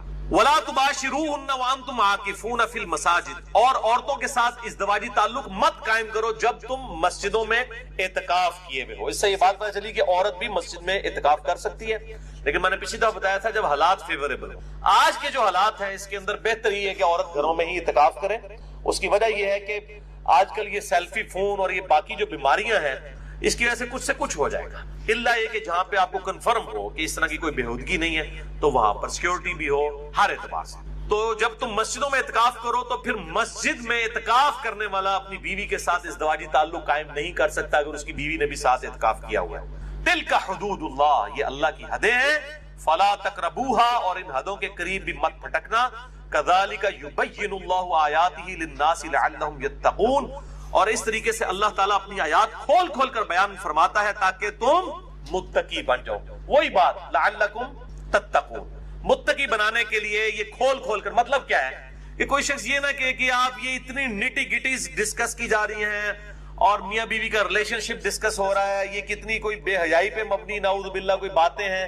تو اللہ تعالیٰ ہمارے ہم آیات کھول کھول کر بیان کر رہے ہیں. اللہ کا مقصد وہ یہ نہیں ہے کہ وہ کسی کے اوپر زبردستی کوئی چیز امپلیمنٹ کرنا ہے, بلکہ احکامات کو کھول کر بیان کرنا ہے. اس میں کوئی بے حیائی والا معاملہ نہیں ہے. اب آخری آیت اسی کانٹیکسٹ میں سورۃ البقرہ کی آیت نمبر 188 جس میں 5واں ٹاپک ہے روزوں سے تقوی کے حصول کا لٹمس ٹیسٹ. ہاں جی, یہ آ رہی ہوں کوڑیاں گلا, کس کے روزے قبول ہیں اور کون روزے کا مقصد حاصل کرے گا, تقوی والا. بڑا خطرناک لٹمس ٹیسٹ ہے چیک کرنے کے لیے, ٹیسٹر. وَلَا تَأْكُلُوا أَمْوَالَكُمْ بَيْنَكُمْ بِالْبَاطِلِ, مت ہڑپ کرو آپس میں ایک دوسرے کا مال حرام طریقے سے.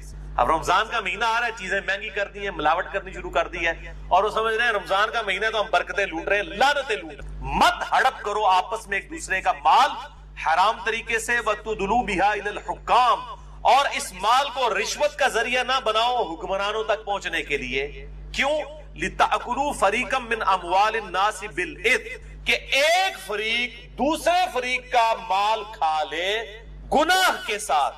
یعنی رشوت دے کے کسی کے پلاٹ پہ قبضہ کر لیا, کسی کے جائیداد ہتھیار لی رشوت کے ذریعے، اور وہ گناہ اس کو پتہ بھی ہے کہ گناہ کا کام وہ کر رہا ہے. وَأَنْتُمْ تَعْلَمُونَ، جبکہ تم جانتے تو ہو.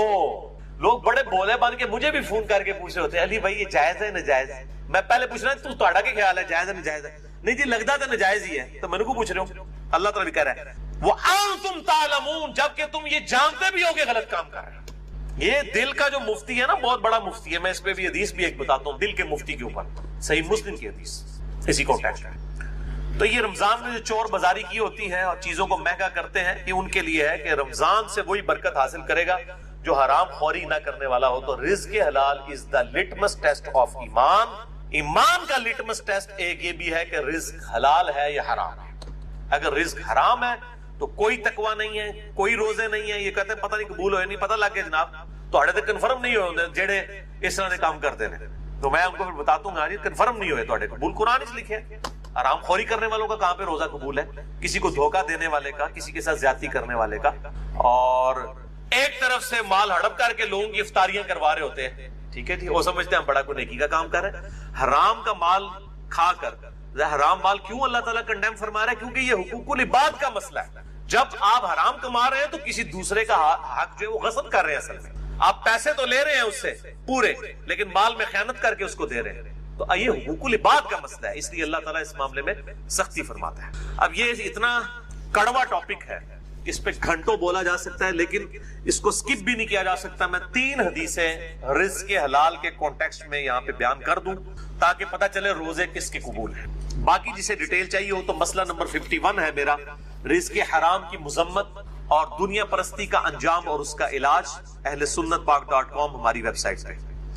اب قرآن پاک اب بند کر دیں، یہ ٹاپک مکمل ہو گیا. یہ 3 حدیثیں، اس کے بعد 17 حدیث بیان کر کے لیکچر کنکلوڈ انشاءاللہ. رزق حلال کے کانٹیکسٹ میں پہلی حدیث صحیح بخاری سے اور مشکات میں اس کا نمبر ہے 2761. آپ صلی اللہ علیہ وآلہ وسلم نے فرمایا لوگوں پر ایک ایسا زمانہ بھی آئے گا کہ انسان اس چیز کی پرواہ نہیں کرے گا کہ اس کا مال حلال طریقے سے آ رہا ہے یا حرام طریقے سے. وَلِعَوْذُ بِاللَّهِ تعالی. یہ اسی دور کے لیے بات ہو رہی. لوگ پرواہ نہیں کریں گے اس بات. اور نہیں جی نہیں حلال سے تو گزارا ہی نہیں ہوتا، وہ سارے ہی کر دیں جی، انسان پرواہ ہی نہیں کرے. تو وہ جو دل کا مفتی ہے وہ بتا دیتا ہے کہ یہ حلال طریقے سے آ رہا ہے حرام. وہ سن لیا حدیث صحیح مسلم کی مشکات میں ہے 5073. آپ صلی اللہ علیہ وآلہ وسلم نے فرمایا گناہ وہ جو تیرے دل میں کھٹکے اور تو اس بات سے ڈرے کہ لوگ اس پر مطلع نہ ہو جائیں. یعنی جس گناہ کے بارے میں آپ کو یہ کھٹکا ہونا کہ اگر لوگوں کو پتا چل گیا کہ یہ میں نے کیا کیا ہے تو سمجھ لیں وہ گناہ ہے. یہ لوگ جو پوچھ کے فون کر کے پوچھ رہے ہوتے ہیں نا، میں ان کو کہتا ہوں آپ اعلانیہ پبلک کو بتائیں کہ ہم یہ کام کر رہے ہیں تو انشاءاللہ. وہ جی دودھ میں پانی نہ ملائیں جی، خالص دودھ کتنے 100 روپے کلو ہی دے سکتے ہیں نا جی. 60 روپے کیڑا ہے، لوگوں کو پتا ہے نا کہ 60 روپے کیڑا خالص ہے، پانی والا ہوگا.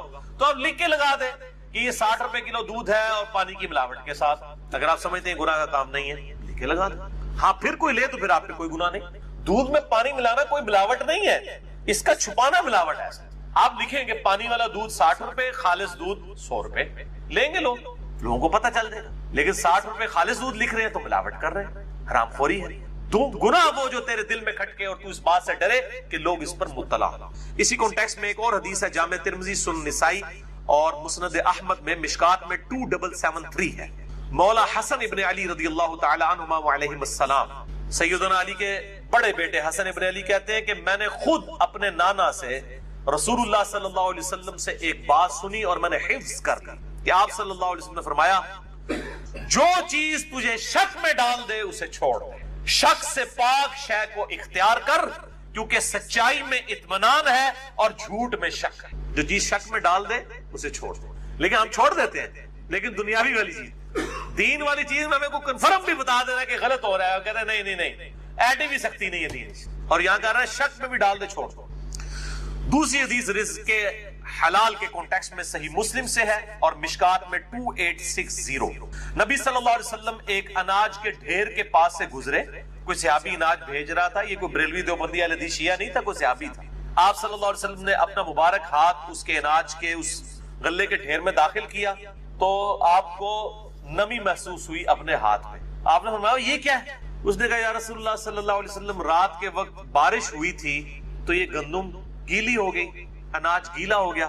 تو آپ صلی اللہ علیہ وسلم جلال میں آئے، آپ نے فرمایا تم نے اس گیلے اناج کو اوپر کیوں نہیں کیا تاکہ خریدنے والوں کو یہ پتا چل جائے کہ تم یہ گیلا اناج بیچ رہے ہو. اور پھر آپ نے ساتھ ہی فرمایا من غشا فلیس منی، جس نے ملاوٹ کی، جس نے دھوکہ دے کے سامان بیچا، اس کا مجھ سے کوئی تعلق نہیں. لیکن ہم کیا کہتے ہیں؟ اے اللہ جو کچھ بھی ہے تیرے محبوب کی امت سے ہے. اور محبوب کیا کہہ رہے ہیں صلی اللہ علیہ وآلہ وسلم؟ جس نے ملاوٹ کی اس کا میرے سے کوئی تعلق نہیں. ان تو اڑی گل منی ہے یا محبوب دی گل منی ہے صلی اللہ علیہ وآلہ وسلم؟ تسی تو کہہ رہے ہو یا اللہ اسی نہ نماز پڑھنی ہے، نہ اسی حرام خوری چھڈنی ہے، یا اللہ جو کچھ بھی ہے مردود ہے، بے ایمان ہے، ٹھگ ہے، اللہ جو کچھ بھی ہے تیرے محبوب کی امت سے ہمیں اسی طریقے سے قبول فرما لے. اور نبی صلی اللہ علیہ وسلم کیا فرما رہے ہیں؟ جس نے ملاوٹ کی وہ میرے سے ہے ہی نہیں ہے. اب آپ لاکھ کہتے ہیں جو کچھ بھی ہے تیرے محبوب کی امت سے. محبوب تو پہلے ہی فارغ کر گئے تو ملاوٹ کرنے والا نو ون وے ٹریفک چلائی رکھو، کسی کام کی نہیں. جس نے ملاوٹ کی وہ ہم میں سے نہیں ہے. تیسری حدیث بھی صحیح مسلم سے ہے، مشکات میں 2760. یہ بہت ڈاڈی حدیث ہے، بڑی سخت حدیث ہے. آپ صلی اللہ علیہ وآلہ وسلم نے فرمایا بے شک اللہ پاک ہے اور صرف پاک مال کو قبول فرماتا ہے. کسی بندے نے حرام کی کمائی سے کوئی ہاسپٹل کھول لیا، اللہ کے حضور 0 سے ملٹیپلائی. اللہ تعالیٰ نہیں دیکھنا مریضوں کا علاج ہو رہا ہے، یہ تو دنیا کا مسئلہ ہے. اللہ تعالیٰ کو کیا پرواہ ہے کسی کی؟ اللہ تعالیٰ کا تو موقف یہ ہے حلال مال قبول کروں گا. ایک بندے کی گانے کی کمائی ہے اور وہ اس سے ہاسپٹل بنا دیتا اور سمجھتا ہے میں بڑا نیکی کا کام کر رہا ہوں. یا اسی طریقے سے ایک بندہ ہے وہ جناب جو ہے وہ لوگوں کی جائیدادوں پر ناحق قبضہ کرتا ہے اور پھر کہتا ہے جی میں 1 لاکھ کا دسترخوان چلا رہا ہوں روزانہ. میں نام نہیں لے رہا تاکہ اصلاح کا دروازہ بند نہ ہو، آپ سب کو پتا ہے. لوگ کہتے ہیں جی بڑا نیکی کا کام ہے، جی 1 لاکھ بندے روٹی کھواندا ہے، لکھاں لگوں دی زمینہ ہتھیا کے اللہ کے حضور 0 سے ملٹیپلائی. یہ آپ اپنی داڑھیوں سے، پگڑیوں سے، ان ساری چیزوں سے عوام کو دھوکہ دے سکتے ہیں، اللہ تعالیٰ کو تو دھوکہ نہیں دیا جا سکتا. صحیح مسلم میں ہی حدیث ہے نا، اللہ تعالیٰ تمہاری شکلوں اور مال کو نہیں دیکھتا، دلوں اور اعمال کو. وہ دیکھے گا شکل تو اس نے خود بنائی ہے، اس نے شکل کیوں دیکھنی ہے؟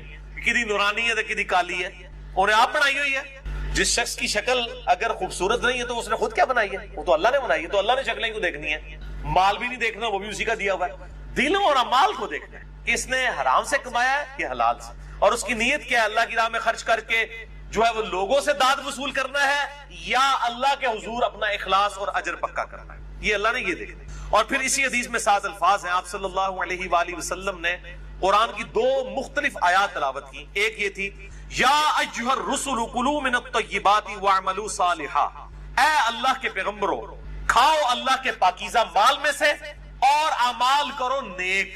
اور دوسری آیت پڑھی یا ایھا الذین آمنوا کلوا من طیبات ما رزقناکم، اے ایمان والو کھاؤ اللہ تعالیٰ کے دیے ہوئے پاکیزہ مال میں سے.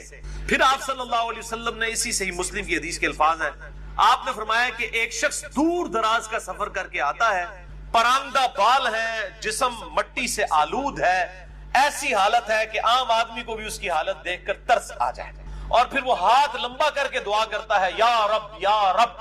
لیکن وہ اس حال میں اللہ کو پکار رہا ہے کہ اس کا کھانا حلال کے مال سے نہیں ہے، حرام کے مال سے. اس کا پینا حرام کے مال سے ہے، اس کا لباس حرام کے مال سے ہے، اس کا جسم حرام کے مال سے پرورش چڑھا ہے. اللہ تعالیٰ ایسے کی دعا کیوں کر قبول کرے گا کہ جس کا کھانا پینا اور لباس اور اس کی پرورش حرام کے مال سے ہوئی ہے.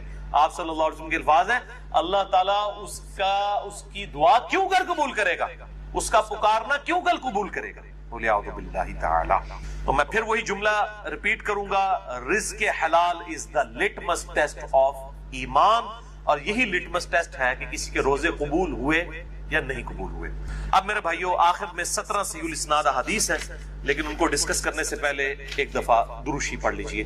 اللہم صلی علی محمد وعلی آل محمد کما صلیت علی ابراہیم وعلی آل ابراہیم انک حمید مجید. اللہم بارک علی محمد وعلی آل محمد کما بارکت علی ابراہیم وعلی آل ابراہیم انک حمید مجید. اب میرے بھائیوں آخر میں 17 صحیح الاسناد احادیث، اور یہ 17 کا عدد میں نے لیا ہے دن رات میں فرض نماز کی رکعتوں کی تعداد 17 ہے، جس پہ اہل سنت اور اہل تشیع کا اجماع ہے. پوری دنیا کے مسلمانوں کا فجر کے 2 فرض، ظہر کے 4، عصر کے 4، مغرب کے 3 اور عشاء کے 4، یہ کل 17 رکھتے ہیں. اور یہ 17 احادیث پرٹیکولرلی رمضان المبارک کی اہمیت، فضیلت، فرضیت اور روحانیت سے ریلیٹڈ ہے، اور یہ الل ٹپ ایٹ رینڈم نہیں ہے، میں نے ایک انٹلیکچوئل ترتیب سے ان کو جمع کیا ہے، اور انشاءاللہ میں تمام احادیث کے انٹرنیشنل نمبر بتاؤں گا، لیکن پرائمری بک سے نہیں بلکہ سیکنڈری بک سے، جو مشکات المصابیح ہے، جس کو میں نے ڈکلیئر کیا ہے مشکات المصابیح is the encyclopedia of حدیث، اہل سنت کی مین سٹریم کی 13 کتابوں کا یہ سمجھ لے خلاصہ ہے، 3 جلدوں میں، شیخ زبیر لیزئی رحمہ اللہ تعالیٰ کی تحکیم اور تخریج کے ساتھ اہل سنت پاک.com پہ آپ کو 18 MB کی 3 فائلز مل جائیں گی، ڈاؤن لوڈ کریں۔ میں اکثر اس کی ترغیب دلاتا ہوں، الحمدللہ بخاری، مسلم، ابو داؤد، ترمذی، نسائی، ابن ماجہ، الموطا امام مالک، مسند احمد، سنن کبریٰ، البیہقی، المستدرک للحاکم اور باقی کتابوں سے یہ نوٹس ہیں۔ اہل سنت کی کتابوں کا نچوڑ 6294 احادیث، 6294 احادیث کا مجموعہ ہے، اور اس میں احادیث کی ریپیٹیشن نہیں ہے۔ اس کے نمبرز میں انشاءاللہ انٹرنیشنل بتاؤں گا، اور اس کے فٹ نوٹ پہ آپ کو پرائمری بکس کے نمبرز بھی مل جائیں گے، اور اس کے ساتھ حکم لگا ہوا بھی مل جائے گا انشاءاللہ تعالی۔ باقی اسی مشکات کے تعارف پہ میرا ڈیٹیل لیکچر ہے، مسئلہ نمبر 111B، مشکات المصابیح کا مکمل تعارف، جسے شوق ہو تو اہل سنت پاک.com پہ اسے دیکھیں۔ پہلی حدیث صحیح بخاری اور صحیح مسلم کی متفق علیہ حدیث ہے، مشکات میں اس کا نمبر ہے 4۔ آپ صلی اللہ علیہ وآلہ وسلم نے فرمایا اسلام کی بنیاد 5 چیزوں پر ہے۔ کتنی چیزوں پر؟ 5۔ نمبر 1، اس بات کی گواہی دو کہ اللہ کے سوا کوئی معبود نہیں، وہ اکیلا ہے، اور محمد صلی اللہ علیہ وآلہ وسلم اس کے بندے اور اس کے رسول ہیں۔ نمبر 2، نماز قائم کرنا۔ نمبر 3، زکوٰۃ دینا۔ نمبر 4، اللہ کی راہ میں استطاعت ہو تو حج کرنا۔ اور نمبر 5، رمضان کے روزے رکھنا۔ یعنی روزہ رکھنا اسلام کی بنیادوں میں سے ایک بنیاد ہے۔ جو روزے چھوڑ دیتا ہے تو وہ آپ سمجھ لیں ایک ایسی بنیاد کو ہٹا رہا ہے کہ اس کی ایمان کی اور اسلام کی عمارت دھڑام سے نیچے گر پڑے۔ یہ وہ عمارت نہیں ہے کہ جس میں 5 میں سے ایک ستون ہٹا لے تو 4 تے کھلوتی رہے گی نا بھائی جی، جی 4 دے اوتے چلنے والی گڈی ہے، وہ بھی ایک ٹائر لال ہو نا تو گڈی چل نہیں سکتی۔ تو یہ 5 والی ہے، اس میں سے ایک بھی آپ اگر سکپ کریں گے تو آپ کے اسلام کی عمارت نیچے گر پڑے گی۔ دوسری حدیث بھی بخاری اور مسلم کی متفق علیہ حدیث ہے، مشکات میں 1956 ہے۔ آپ صلی اللہ علیہ وآلہ وسلم نے فرمایا جب رمضان المبارک کا مہینہ آتا ہے تو آسمان کے دروازے کھول دیے جاتے ہیں۔ دوسرے طریق میں آیا ہے جنت کے دروازے کھول دیے جاتے ہیں۔ تیسرے طریق میں آیا ہے رحمت کے دروازے کھول دیے جاتے ہیں۔ یہ سارے الفاظ بخاری اور مسلم میں ہیں۔ اور پھر ساتھ ہی الفاظ ہیں کہ جہنم کے دروازے، آگ کے دروازے بند کر دیے جاتے ہیں اور شیاطین جکڑ دیے جاتے ہیں۔ اچھا، یہ آیا کہ شیاطین جو ہے وہ قید کر، اکثر لوگ سوال کر رہے ہوتے ہیں جی اگر شیاطین قید کر دیے جاتے ہیں پھر بھی چند لوگ ہیں جو نماز نہیں پڑھ رہے، چند نہیں اکثر لوگ نہیں پڑھ رہے ہوتے پھر بھی، تو میرے بھائی 11 مہینے تک جب شیطان نے پیڈل مارا ہے آپ کی سائیکل کو، اس کے بعد 1 مہینے نہ بھی مارے وہ، پھر بھی تھوڑی دور تک تو یہ معاملات چلیں گے نا۔ پھر سب سے بڑی چیز نفس ہے انسان کا، وہ ساتھ لگا ہوا۔ یہ سرکش شیاطین، بڑے بڑے شیاطین جو ہے وہ کر دیے جاتے ہیں۔ باقی جو انسان کے ساتھ شیاطین چھوٹے موٹے لگے وہ تو چلتے رہیں گے، اللہ تعالیٰ کی طرف سے خاص مدد آ جاتی ہے۔ باقی جڑے تھے پیڑے وہ کعبے بھی پیڑے، اگر کسی نے اپنی اصلاح خود نہیں کرنی ہے تو اس کی رمضان میں کوئی اصلاح نہیں، اللہ تعالیٰ کی طرف سے ایک مدد مل جاتی ہے۔ اصل جو مسئلہ ہے وہ نفس کا ہے کہ انسان خود فیصلہ کرے کہ میں نے اللہ کے لیے کچھ کرنا ہے، تب فائدہ ہوگا۔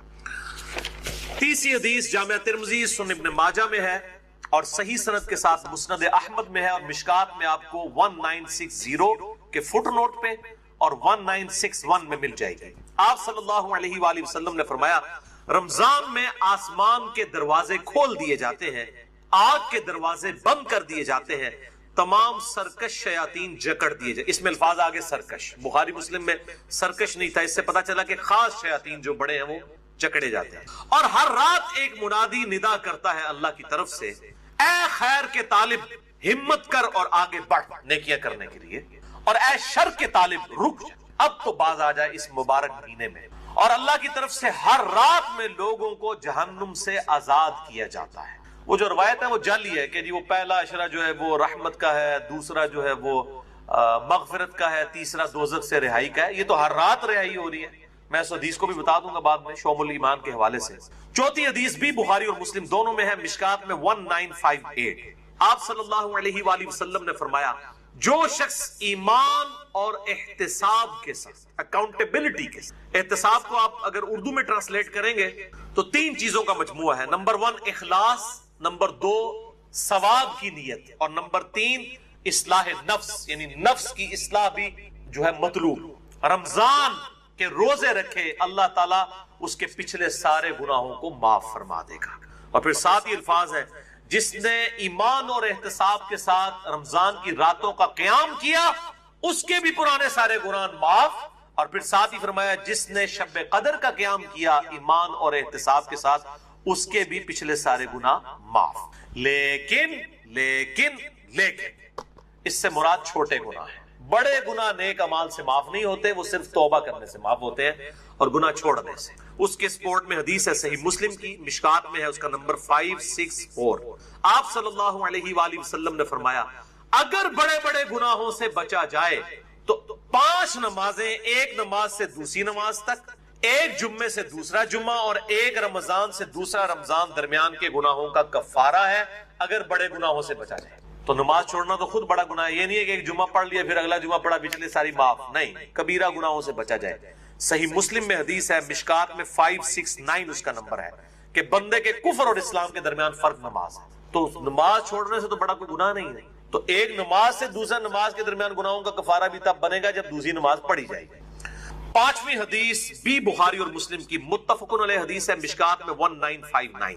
آپ صلی اللہ علیہ وسلم نے فرمایا رمضان مبارک میں ہر نیک عمل 10 سے 700 گنا تک بڑھا دیا جاتا ہے. اس لیے ہم کوشش کرتے ہیں کہ زکوٰۃ رمضان کے مہینے میں تاکہ زیادہ ثواب ملے.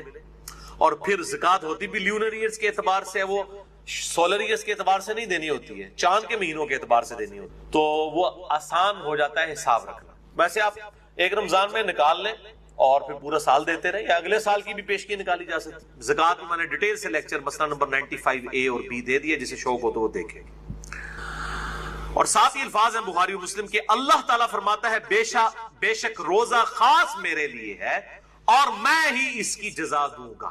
باقی نیکیوں کا تو پتہ چل جاتا ہے، روزہ انسان اور اس کے رب کے درمیان ایک راز ہے. اگر کسی شخص نے خود نہیں بتایا تو وہ چھپ کر کھا پی لے تو پتہ نہیں چلے گا. تو اللہ تعالیٰ ہمارا یہ میرے اور میرے بندے کے درمیان چونکہ خاص عبادت ہے، خاص میرے لیے ہے، میں اس کی جزا دوں. اور پھر 7 الفاظ ہیں، میرا بندہ اپنی خواہش اور کھانے کو میری وجہ سے ترک کرتا ہے. روزہ دار کے لیے 2 خوشیاں ہیں، پہلی خوشی افطار کے وقت اور دوسری خوشی اس وقت جب وہ اپنے رب سے ملاقات کرے گا انشاءاللہ. اور پھر 7 الفاظ ہیں، روزہ دار کی منہ کی بو اللہ تعالیٰ کو کستوری کی خوشبو سے بھی بڑھ کر عزیز ہے. پھر 7 الفاظ ہیں، روزہ ڈھال ہے، یعنی ایک ڈھال ہے گناہوں سے بچنے کی. جب تمہارا روزہ ہو تو فحش گوئی اور گناہوں سے اجتناب کرو. اگر روزے کی حالت میں کوئی تم سے جھگڑا کرے تو اس سے کہہ دو کہ میں روزے کی حالت میں. اللہ تو ڈر، میرا بھی روزہ ہے تیرا بھی روزہ ہے یار، جان چھٹ. یعنی بجائے یہ کہ ترکی بترکی جواب دیا جائے، لڑائی کی جائے روزے کی حالت میں. ویسے روزے کی حالت میں انسان کی حالت بھی ایسی ہوتی ہے کہ انسان کہتا ہے یار کو نیڑے نہ ہی لگے، متھے نہ ہی لگے. خصوصاً عصر سے مغرب کا جو وقت ہے اس وقت بڑا مشکل ہوتا ہے، انسان کو گفتگو کرنے کو بھی دل نہیں کرتا. اسی لیے تقویٰ بھی حاصل ہوتا ہے، شہوت بھی ٹھنڈی ہوتی ہے، ہر چیز ٹھنڈی ہو جاتی ہے ظاہر ہے جب انسان روزہ رکھتا ہے. تو روزہ ڈھال ہے، جب تمہارا روزہ ہو تو فحش گوئی مت کرو، گناہوں سے بچو، اور جب کوئی جھگڑا کرنے لگے اس سے کہہ دو کہ میرا روزہ ہے. 6 حدیث سنن نسائی اور مسند احمد میں ہے، مشکات میں 1962. آپ صلی اللہ علیہ وآلہ وسلم نے فرمایا تمہارے پاس رمضان مبارک کا مہینہ آیا ہے، اللہ نے اس کے روزے تم پر فرض کیے. اس میں آسمان کے دروازے یعنی جنت کے دروازے کھول دیے جاتے ہیں، جہنم کے دروازے بند کر دیے تھے. جنت کے 8 دروازے ہیں اور دوزخ کے 7، اور سرکش شیاطین جکڑ دیے جاتے ہیں. اس ماہ میں ایک رات ایسی ہے جو 1000 مہینوں سے افضل ہے، جو ہم پچھلی دفعہ مسئلہ نمبر 44 میں ڈسکس کر چکے. جو شخص اس کی خیر اور بھلائی سے محروم ہو گیا واقعی ہر بھلائی سے محروم ہو گیا. اور میں نے شب قدر کو پانے کا آسان طریقہ بتایا تھا، وہ جسے شوق ہو تو وہ لیکچر دیکھ. اچھا، اسی کانٹیکسٹ میں ایک مشہور حدیث ہے جو اکثر ڈاکٹر اسرار صاحب بھی بیان کرتے تھے، لیکن وہ سخت ضعیف روایت ہے. اس میں کافی الفاظ تو باقی احادیث بخاری مسلم میں اور اس میں بھی موجود ہیں، لیکن کچھ الفاظ جو ہے اس کے ضعیف ہیں. وہ شعب الایمان امام بیہقی کی کتاب سے ہے اور مشکات میں 1965 نمبر ہے کہ آپ صلی اللہ علیہ وسلم نے شعبان کی آخری رات میں صحابہ سے خطاب کیا کہ اب رمضان کا مہینہ شروع ہونے والا ہے اور یہ برکتیں ہیں. وہ ساری وہی ہیں جو ہم ڈسکس کر چکے. اس کے اینڈ پہ آتا ہے کہ اس کا پہلا عشرہ، پہلے 10 دن رحمت کے ہیں، دوسرے 10 دن جو ہے وہ مغفرت کے ہیں، اور تیسرے 10 دن جو ہے وہ دوزخ سے چھٹکارے کے ہیں. اور پھر لوگوں نے اس کے اوپر خود سے وہ دعائیں بھی ڈیوائز کر لی. بالکل جعلی روایت ہے یہ. اور اس کے ایک طریق کے اندر علی بن زید مشہور ضعیف راوی ہے، اور دوسرے طریق میں سلیمان راوی جو ہے وہ منکر الحدیث ہے. منکر الحدیث وہ راوی ہے جس کی حدیثیں ترک کر دی جائیں، اس شدید ترین جرح ہوتی. اسی طریقے سے یہ اکثر رمضان سے پہلے بھی وہ یہ میسج چل رہا ہوتا ہے کہ جس نے رمضان کے چاند دیکھنے کی خوشخبری، تو یہ وہ سب جعلی جھوٹی روایتیں ہیں. اور اس طرح کی روایتیں بالکل آگے بیان نہ کیا کریں، ان کی کوئی اصلیت. اللہ سے ڈر جائے. مسئلہ نمبر 36 ہے میرا، ضعیف الاسناد اور من گھڑت احادیث کے فتنے کا تحقیقی جائزہ.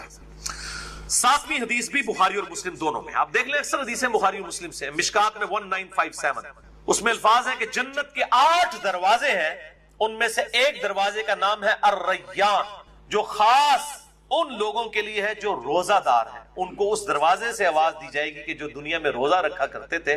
الریان دروازے سے ندا کی جائے گی اور ان کو جنت میں اس دروازے سے داخل کیا جائے گا. اس کے علاوہ ذاکرین کے لیے ہے اور قتال کرنے والوں کے لیے مختلف نیکیوں کے لیے دروازے آئے ہیں. 8ویں حدیث بھی بخاری اور مسلم دونوں میں ہے. مشکات میں 2053 آپ صلی اللہ علیہ وآلہ وسلم نے فرمایا، جو شخص اللہ کی راہ میں، یعنی اس راہ میں مراد جہاد اور قتال، اللہ کی راہ میں نکلنا، نیکی کے اعمال کرنا اور قتال کے لیے سب کچھ اس میں شامل ہے، فی سبیل اللہ کے الفاظ ہیں، اس حالت میں بھی روزہ رکھے تو اللہ تعالیٰ اس کے اور دوزخ کے درمیان 70 سال کی دوری ڈال دے گا، جو اللہ کی راہ میں روزہ رکھے. اور اسی کا ایک طریق ہے جامعہ ترمذی میں، مشکات میں ہے 2064. پچھلا بخاری اور مسلم کا تھا، مشکات میں 2053 تھا، یہ مشکات میں 2064 ہے کہ جو شخص اللہ کی راہ میں نکل کر روزہ رکھے، اللہ تعالیٰ اس کے اور جہنم کے درمیان زمین و آسمان کے فاصلے کے برابر دوری قائم کر دے. یہ بات سمجھانے کے لیے. 9ویں حدیث جامعہ ترمذی، سنن الکبریٰ البیہقی اور شرح السنہ امام بغوی کی کتاب میں ہے، اور مشکات میں 1992 ہے. آپ صلی اللہ علیہ وسلم نے فرمایا، جو شخص کسی روزہ دار کا روزہ افطار کروائے یا کسی مجاہد کی تیاری کروا دے، اس کو بھی اس کی مثل ثواب ملے. اور یہ کرنا چاہیے. آپ سامنے بیٹھے ہوں، آپ اپنے حصے کی کھجور کسی اور کو دیں، جیسا مسجد میں ہوتا ہے لوگ اپنے گھر سے کھجوریں لے آتے ہیں، آپ اپنے حصے کی کھجور کسی اور کو دیں، اس کے حصے کی خود لیں، تو ڈبل ڈبل روزے کا ثواب کمائیں. چوپڑیاں نالے دو تو روزہ کھلوانے والے کے ثواب میں اس کو بھی وہ ثواب ملے گا، اور جس نے رکھا ہے اس کے ثواب میں کمی بھی نہیں. 10ویں حدیث جامعہ ترمذی اور سنن ابن ماجہ سے ہے، اور مشکات میں 2249 ہے. آپ صلی اللہ علیہ وآلہ وسلم نے فرمایا، 3 آدمیوں کی دعا ضرور قبول ہو. نمبر 1 روزہ دار جب افطار کے وقت دعا کرتا ہے. نمبر 2 عادل بادشاہ. اور نمبر 3 مظلوم کی دعا. اب وہ دعا کی قبولیت کس فارم میں ہوگی، یہ بڑی ڈیٹیلز ہے. مسئلہ نمبر 82 میرا ریکارڈڈ ہے، جسے شوق ہو تو وہ دیکھ سکتے ہیں. 11ویں حدیث یہ واحد ہے جو مشکات میں نہیں ہے، سنن ابن ماجہ میں ہے 1753. جو پچھلی تھی وہ سنن ابن ماجہ میں 1752 ہے، جو مشکات میں 2249 ہے. یہ مشکات میں نہیں لیکن سنن ابن ماجہ میں. اس سے اگلی حدیث ہے 1753 کہ آپ صلی اللہ علیہ وآلہ وسلم نے فرمایا، افطار کے وقت کی گئی دعا رد نہیں کی جاتی. اس میں الفاظ تھے کہ دعا قبول ہوتی ہے، اس میں الفاظ ہے رد نہیں کی جاتی. اور اس حدیث میں ساتھ ہی الفاظ ہیں کہ عبداللہ ابن عمر ابن عاص رضی اللہ تعالیٰ عنہ کے بارے میں عبداللہ ابن ابی ملیکہ تابعی کہتے ہیں کہ جب بھی وہ روزہ کھولا کرتے تھے، یہ حدیث بیان کیا کرتے تھے کہ روزے دار کی افطار کے وقت دعا رد نہیں جاتی، اور پھر ساتھ دعا کیا کرتے تھے، اللہم انی اسألک برحمتک، اے اللہ میں تجھ سے تیری رحمت کا سوال کرتا ہوں، التی وسعت کل شیء ان تغفر لی، کل شیء ان تغفر لی، وہ رحمت جو کہ ہر چیز کا احاطہ کیے ہوئے ہے کہ اے اللہ تو میری مغفرت. تو کوئی بھی دعا کی جا سکتی، رب جعلنی کی جا سکتی ہے، ربنا آتنا فی الدنیا کی جا سکتی، کوئی بھی دعا آپ اس وقت کر سکتے. اور ایک مسنون دعا ہے، سحری کی تو کوئی دعا ثابت نہیں ہے، یہ جعلی دعا پبلک کی، کل کے روزے کی نیت کرتا ہوں، اس دن کے روزے کی نہیں، اگلے کل کے روزے کی، وہ تو کسی کتاب میں نہیں لکھی ہوئی ہے، خود سے جعلی دعا بنائی ہوئی ہے. البتہ افطار کی ایک صحیح دعا ہے، سنن ابی داؤد میں مشکات میں 1993 ہے، ذهب الظمأ وابتلت العروق وثبت الاجر انشاءاللہ. ذهب الظمأ وابتلت العروق وثبت الاجر انشاءاللہ، یعنی پیاس چلی گئی، رگیں تر ہو گئی، اور اللہ کے حضور ہمارا اجر پکا ہو گیا. یہ اس کا ترجمہ. لیکن یہ روزہ کھولنے کے بعد، پانی پینے کے بعد یہ دعا مانگی جائے گی، پہلے نہیں. پہلے آپ صبح شام کے اذکار کریں. سب سے بہتر ٹائم شام کے اذکار کا مغرب سے جسٹ پہلے ہے، کیونکہ شام کا وقت وہ ہوتا ہے، مغرب کے بعد تو رات شروع ہو جاتی ہے نا. سب سے بہترین وقت وہ. اور جو دعائیں ہیں سنت وہ پڑھیں، قرآنی دعائیں پڑھ سکتے ہیں. البتہ ایک مشہور جو پبلک میں دعا ہے وہ بالکل مردود روایت ہے، مرسل ہے، منقطع روایت ہے، وہ تابعی سے ہے، اور تابعی صحیح مسلم کے مقدمے میں آیا ہے کہ تابعی جب نبی صلی اللہ علیہ وسلم سے بیان کرے گا اور صحابی کا ذکر نہیں کرے گا وہ منقطع ہوگی، مرسل ضعیف روایت ہوگی. مشکات میں 1994 ہے، سنن نبی داؤد کے کانٹیکسٹ میں معاذ بن زہرہ تابعی سے ہے، یہ روایت پر ضعیف ہوگی. اللہم سمت وعلی رزقک افطرت، یہ بھی ویسے انہوں نے داخل کیتا ہے، اللہم انی لک سمت وابک آمنت. او کون ہر شاید جعلی چیزیں بھی جعلی چیزیں شامل کی، حالانکہ جو جعلی ہے وہ بھی ہے اتنی، اللہم لک سمت وعلی رزقک افطرت، یہ بھی روایت جعلی ہے. اور اصل دعا وہی ہے، ذهب الظمأ وابتلت العروق وثبت الاجر انشاءاللہ. تو اس کے علاوہ جو دعائیں ہیں سنت وہ آپ کر سکتے ہیں. اور بیسٹ دعا وہی ہے جو بخاری اور مسلم میں آئی، ربنا آتنا فی الدنیا حسنہ وفی الآخرۃ حسنۃ وقنا عذاب النار. شام کے اذکار بھی کریں جو بلو کارڈ میں ہم نے لکھے ہوئے. 12ویں حدیث صحیح مسلم سے ہے، اور یہ حدیث بخاری کو چھوڑ کے باقی اہل سنت کی 5 کتابوں میں صحیح مسلم، ترمذی، ابو داؤد، نسائی، ابن ماجہ میں، مشکات میں ہے 2047. اور یہ چونکہ رمضان سے کمپلیمنٹری ٹاپک ہے اس لیے میں حدیث بیان کر رہا ہوں کہ آپ صلی اللہ علیہ وآلہ وسلم نے فرمایا جس نے رمضان کے روزے رکھے اس کے بعد اس نے شوال کے 6 روزے رکھ لی، وہ گویا اس طرح ہے کہ اس نے پورے سال کے روزے ہی رکھ لی، ہمیشہ کے روزے. اور اس میں کوئی ضروری نہیں ہے کہ آپ نے ایک روزہ فوراً رکھنا ہے بعد میں سکیٹرڈ فارم میں رکھ لیں، یا فوراً ہی 6 روزے رکھنے ہیں. پورے شوال میں جس وقت آپ کا دل کرے آپ شوال کے مہینہ ختم ہونے سے پہلے وہ روزے رکھ لیں، 6 کی گنتی پوری کریں. بہتر یہ ساتھ ہی رکھ لیں کیونکہ ایک روٹین بنی ہوتی ہے، عید کے فوراً بعد شروع کریں تو رکھنے بھی آسان ہو جاتے ہیں، گیپ آ جائے پھر مسئلہ بن جاتا ہے، لیکن رکھ سکتے کوئی اس میں ایشو نہیں. اور پرانے جو فقہ حنفی کے بزرگ تھے وہ تو ان کو بدعت کہا کرتے تھے اور ان روزوں کو نہیں مانتے تھے. آج کے فقہ حنفی کے لوگ بھی ان روزوں کو مانتے ہیں اور انہوں نے یہ اپنے بزرگوں کا مسئلہ چھوڑ دیا ہے. تو ہم کہتے ہیں باقی مسئلوں میں بھی جو آپ کے بزرگ غلط ہیں اس سے بھی آپ بیک فوٹ پہ جائیں. اور میں جب حنفی تھا، بریلوی تھا، اس وقت بھی میں یہ 6 روزے، میں تو الحمدللہ اپنی بالکل ینگ ایج سے 1994 ایف ایس سی لیول سے ابھی تک میں مسلسل یہ روزے رکھتا چلا آ رہا ہوں. یہ میں کوئی مشہوری کے لیے بتا رہا ہوں کہ اس وقت بھی مطلب یہ چیز اسٹیبلش یہ سب کے ہاں ہے. لیکن بعض جو غالی قسم کے حنفی ہیں جس طرح مفتی زر ولی ہے، اس نے تو باقاعدہ اس کے خلاف کتاب پوری لکھ دی ہے. اس نے کہا میرا بابا صحیح ہے، یہ 6 کتاب 5 کتابیں غلط کہہ رہی ہیں. وہ کہہ رہا ہے میں اس روایت کو نہیں مانتا جو ہمارے بزرگوں کے خلاف ہے. اس نے شوال کے 6 روزوں کے خلاف کتاب لکھی. اندازہ کریں وہ جو ہر ایک جو عالم دین کے اوپر کامنٹس دیتا ہے، مفتی زر ولی کراچی کا. تو میں اس لیے بتا رہا ہوں کہ یہ 5 کتابوں میں ہے، مسلم، ابو داؤد، ترمذی، نسائی، ابن ماجہ میں، مشکات میں 2047 ہے. اب میرے بھائیوں آخری 5 حدیثیں، یہ 12 ہو گئی. اب یہ 17 بھی 2 نسبتیں تھی، 12 اور 5 کی، یہ 5 حدیثیں رمضان مبارک کی روحانیت سے ریلیٹڈ ہے. 13ویں حدیث صحیح بخاری سے، مشکات میں 1999. آپ صلی اللہ علیہ وسلم نے فرمایا، یہ بڑی سخت الفاظ ہیں اور یہی اصل میں حاصل ہیں یہ 5 حدیثیں. جو شخص روزے کی حالت میں بھی جھوٹ بولنا اور برے اعمال کرنا نہ چھوڑے تو اللہ تعالیٰ کو اس کے بھوکا اور پیاسا رہنے کی کوئی پرواہ نہیں. یعنی وہ سمجھ رہے ہیں میں بھوکا اور پیاسا ہوں، جھوٹ بھی بول رہا ہے، امانت میں خیانت بھی کر رہا ہے، گناہ بھی اسی طریقے سے کر رہا ہے، اور روزہ ٹھنڈا کرنے کے لیے بیہودہ فلمیں بھی دیکھ رہا ہے، اور جناب فجر کی سحری کرنے کے بعد نماز پڑھ کے آ کے جوئے کے اوپر کرکٹ کھیل رہا ہے روزہ ٹھنڈا کرنے سے.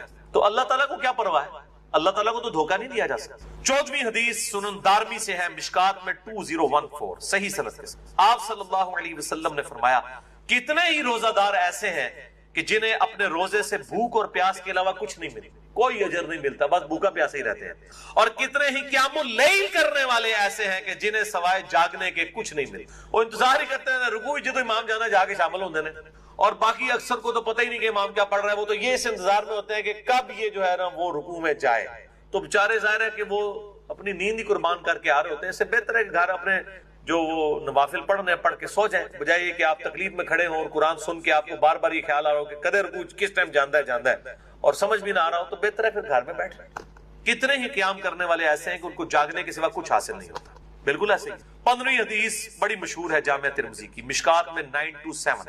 آپ صلی اللہ علیہ وآلہ وسلم نے فرمایا اس شخص کی ناک خاک آلود، یعنی وہ تباہ و برباد ہو جائے، یہ عرب کا محاورہ تھا، جس کے سامنے میرا ذکر ہو اور مجھ پر درود نہ پڑھے.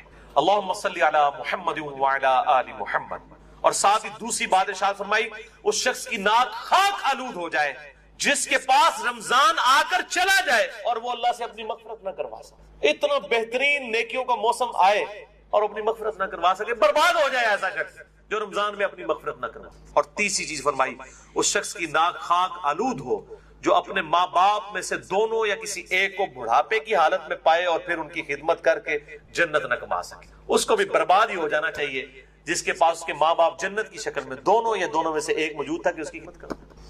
اور یہ جو الفاظ ہے نا کہ اس کی ناک خاک آلود ہو, برباد ہو جائے, جو ماں باپ کو کی خدمت کر کے جنت نہ کما سکے, یہ الفاظ صحیح مسلم میں بھی موجود ہے. صرف اتنے الفاظ, یہ حدیث مسلم میں بھی ہے, اتنے الفاظ. اچھا, اسی حدیث کا ایک مشہور طریق ہے, وہ مشکات میں تو نہیں ہے, المستدرک للحاکم میں ہے صحیح سند کے ساتھ 7256, جس کی امام حاکم نے بھی تصحیح کی ہے, امام ذہبی نے بھی, شیخ البانی نے بھی, اور شیخ زبیر علی زئی صاحب نے بھی رحمہم اللہ اجمعین. بڑی مشہور حدیث ہے کہ آپ صلی اللہ علیہ وآلہ وسلم ایک دن منبر پر چڑھے, پہلی سیڑھی پر قدم رکھا تو فرمایا آمین, پھر دوسری پر رکھا فرمایا آمین, پھر تیسری پر رکھا تو فرمایا آمین. صحابہ نے پوچھا آج آپ نے ایسا عمل کیا جو اس سے پہلے کبھی نہیں کیا؟ تو آپ صلی اللہ علیہ وآلہ وسلم نے فرمایا کہ جبرائیل علیہ السلام حاضر خدمت ہوئے تھے اور انہوں نے مجھ سے ریکویسٹ کی کہ میں جو دعا کروں اے اللہ کے محبوب صلی اللہ علیہ وآلہ وسلم آپ اس میں مہر ثبت کریں آمین کہہ کے. تو جبرائیل نے پہلی دعا کی کہ برباد ہو جائے وہ شخص جس کے سامنے میرا ذکر ہو اور وہ مجھ پر درود نہ پڑھے, اللہم صلی علی محمد وعلی آل محمد. تو میں نے کہا آمین, برباد ہو جائے. واقعی دوسری بات, اس میں ترتیب ذرا ڈیفرنٹ ہے, دوسری ترتیب جو ہے اس میں دوسرے والی الفاظ ڈیفرنٹ ہے. اس میں الفاظ ہیں دوسرے, برباد ہو جائے وہ شخص کہ جس کو ماں باپ دونوں یا دونوں میں سے کوئی ایک بڑھاپے کی حالت میں ملے اور وہ ان کی خدمت کر کے جنت نہ کما سکے. تو میں نے کہا آمین, برباد ہو جائے ایسا شخص. اور تیسرا انہوں نے کہا کہ جو رمضان کا مہینہ پائے اور اپنی مغفرت نہ کروا سکے ایسا شخص بھی برباد ہو جائے. تو میں محمد صلی اللہ علیہ وآلہ وسلم میں نے مہر ثبت کر دی کہ واقعی وہ برباد ہو جائے, والعیاذ باللہ تعالی. تو میرے بھائیوں بڑے پیشن کے ساتھ اس دفعہ رمضان کو اس نیت سے گزاریں کہ انشاءاللہ اس میں ہم نے اپنی مغفرت کروانی ہے انشاءاللہ تعالی. سیکنڈ لاسٹ حدیث 16ویں, مسند احمد سے, المستدرک للحاکم سے, شعب الایمان امام بیہقی کی کتاب سے, اور مشکات میں اس کا نمبر ہے 1963. آپ صلی اللہ علیہ وآلہ وسلم نے فرمایا قیامت کے دن روزہ اور قرآن دونوں شفاعت کریں گے, اللہ کے حضور سفارش کریں گے. روزہ کہے گا اے میرے رب میں نے اس کو دن بھر کھانے پینے اور خواہشات نفسانی سے روکا رکھا, اے اللہ اس کے متعلق میری شفاعت قبول کر, اسے بخش دے. اور قرآن کہے گا اے اللہ میں نے اس کو رات کے وقت نیند سے روک کے رکھا, قیام اللیل میں یہ مجھے سنتا رہا, اے اللہ میری شفاعت اس کے حق میں قبول فرما. اور اس حدیث میں الفاظ ہیں کہ اللہ تعالیٰ روزہ اور قرآن دونوں کی شفاعت قبول فرما لے گا, الحمدللہ. اور صحیح مسلم میں بھی ایک حدیث ہے, القرآن حجت لک او علیک,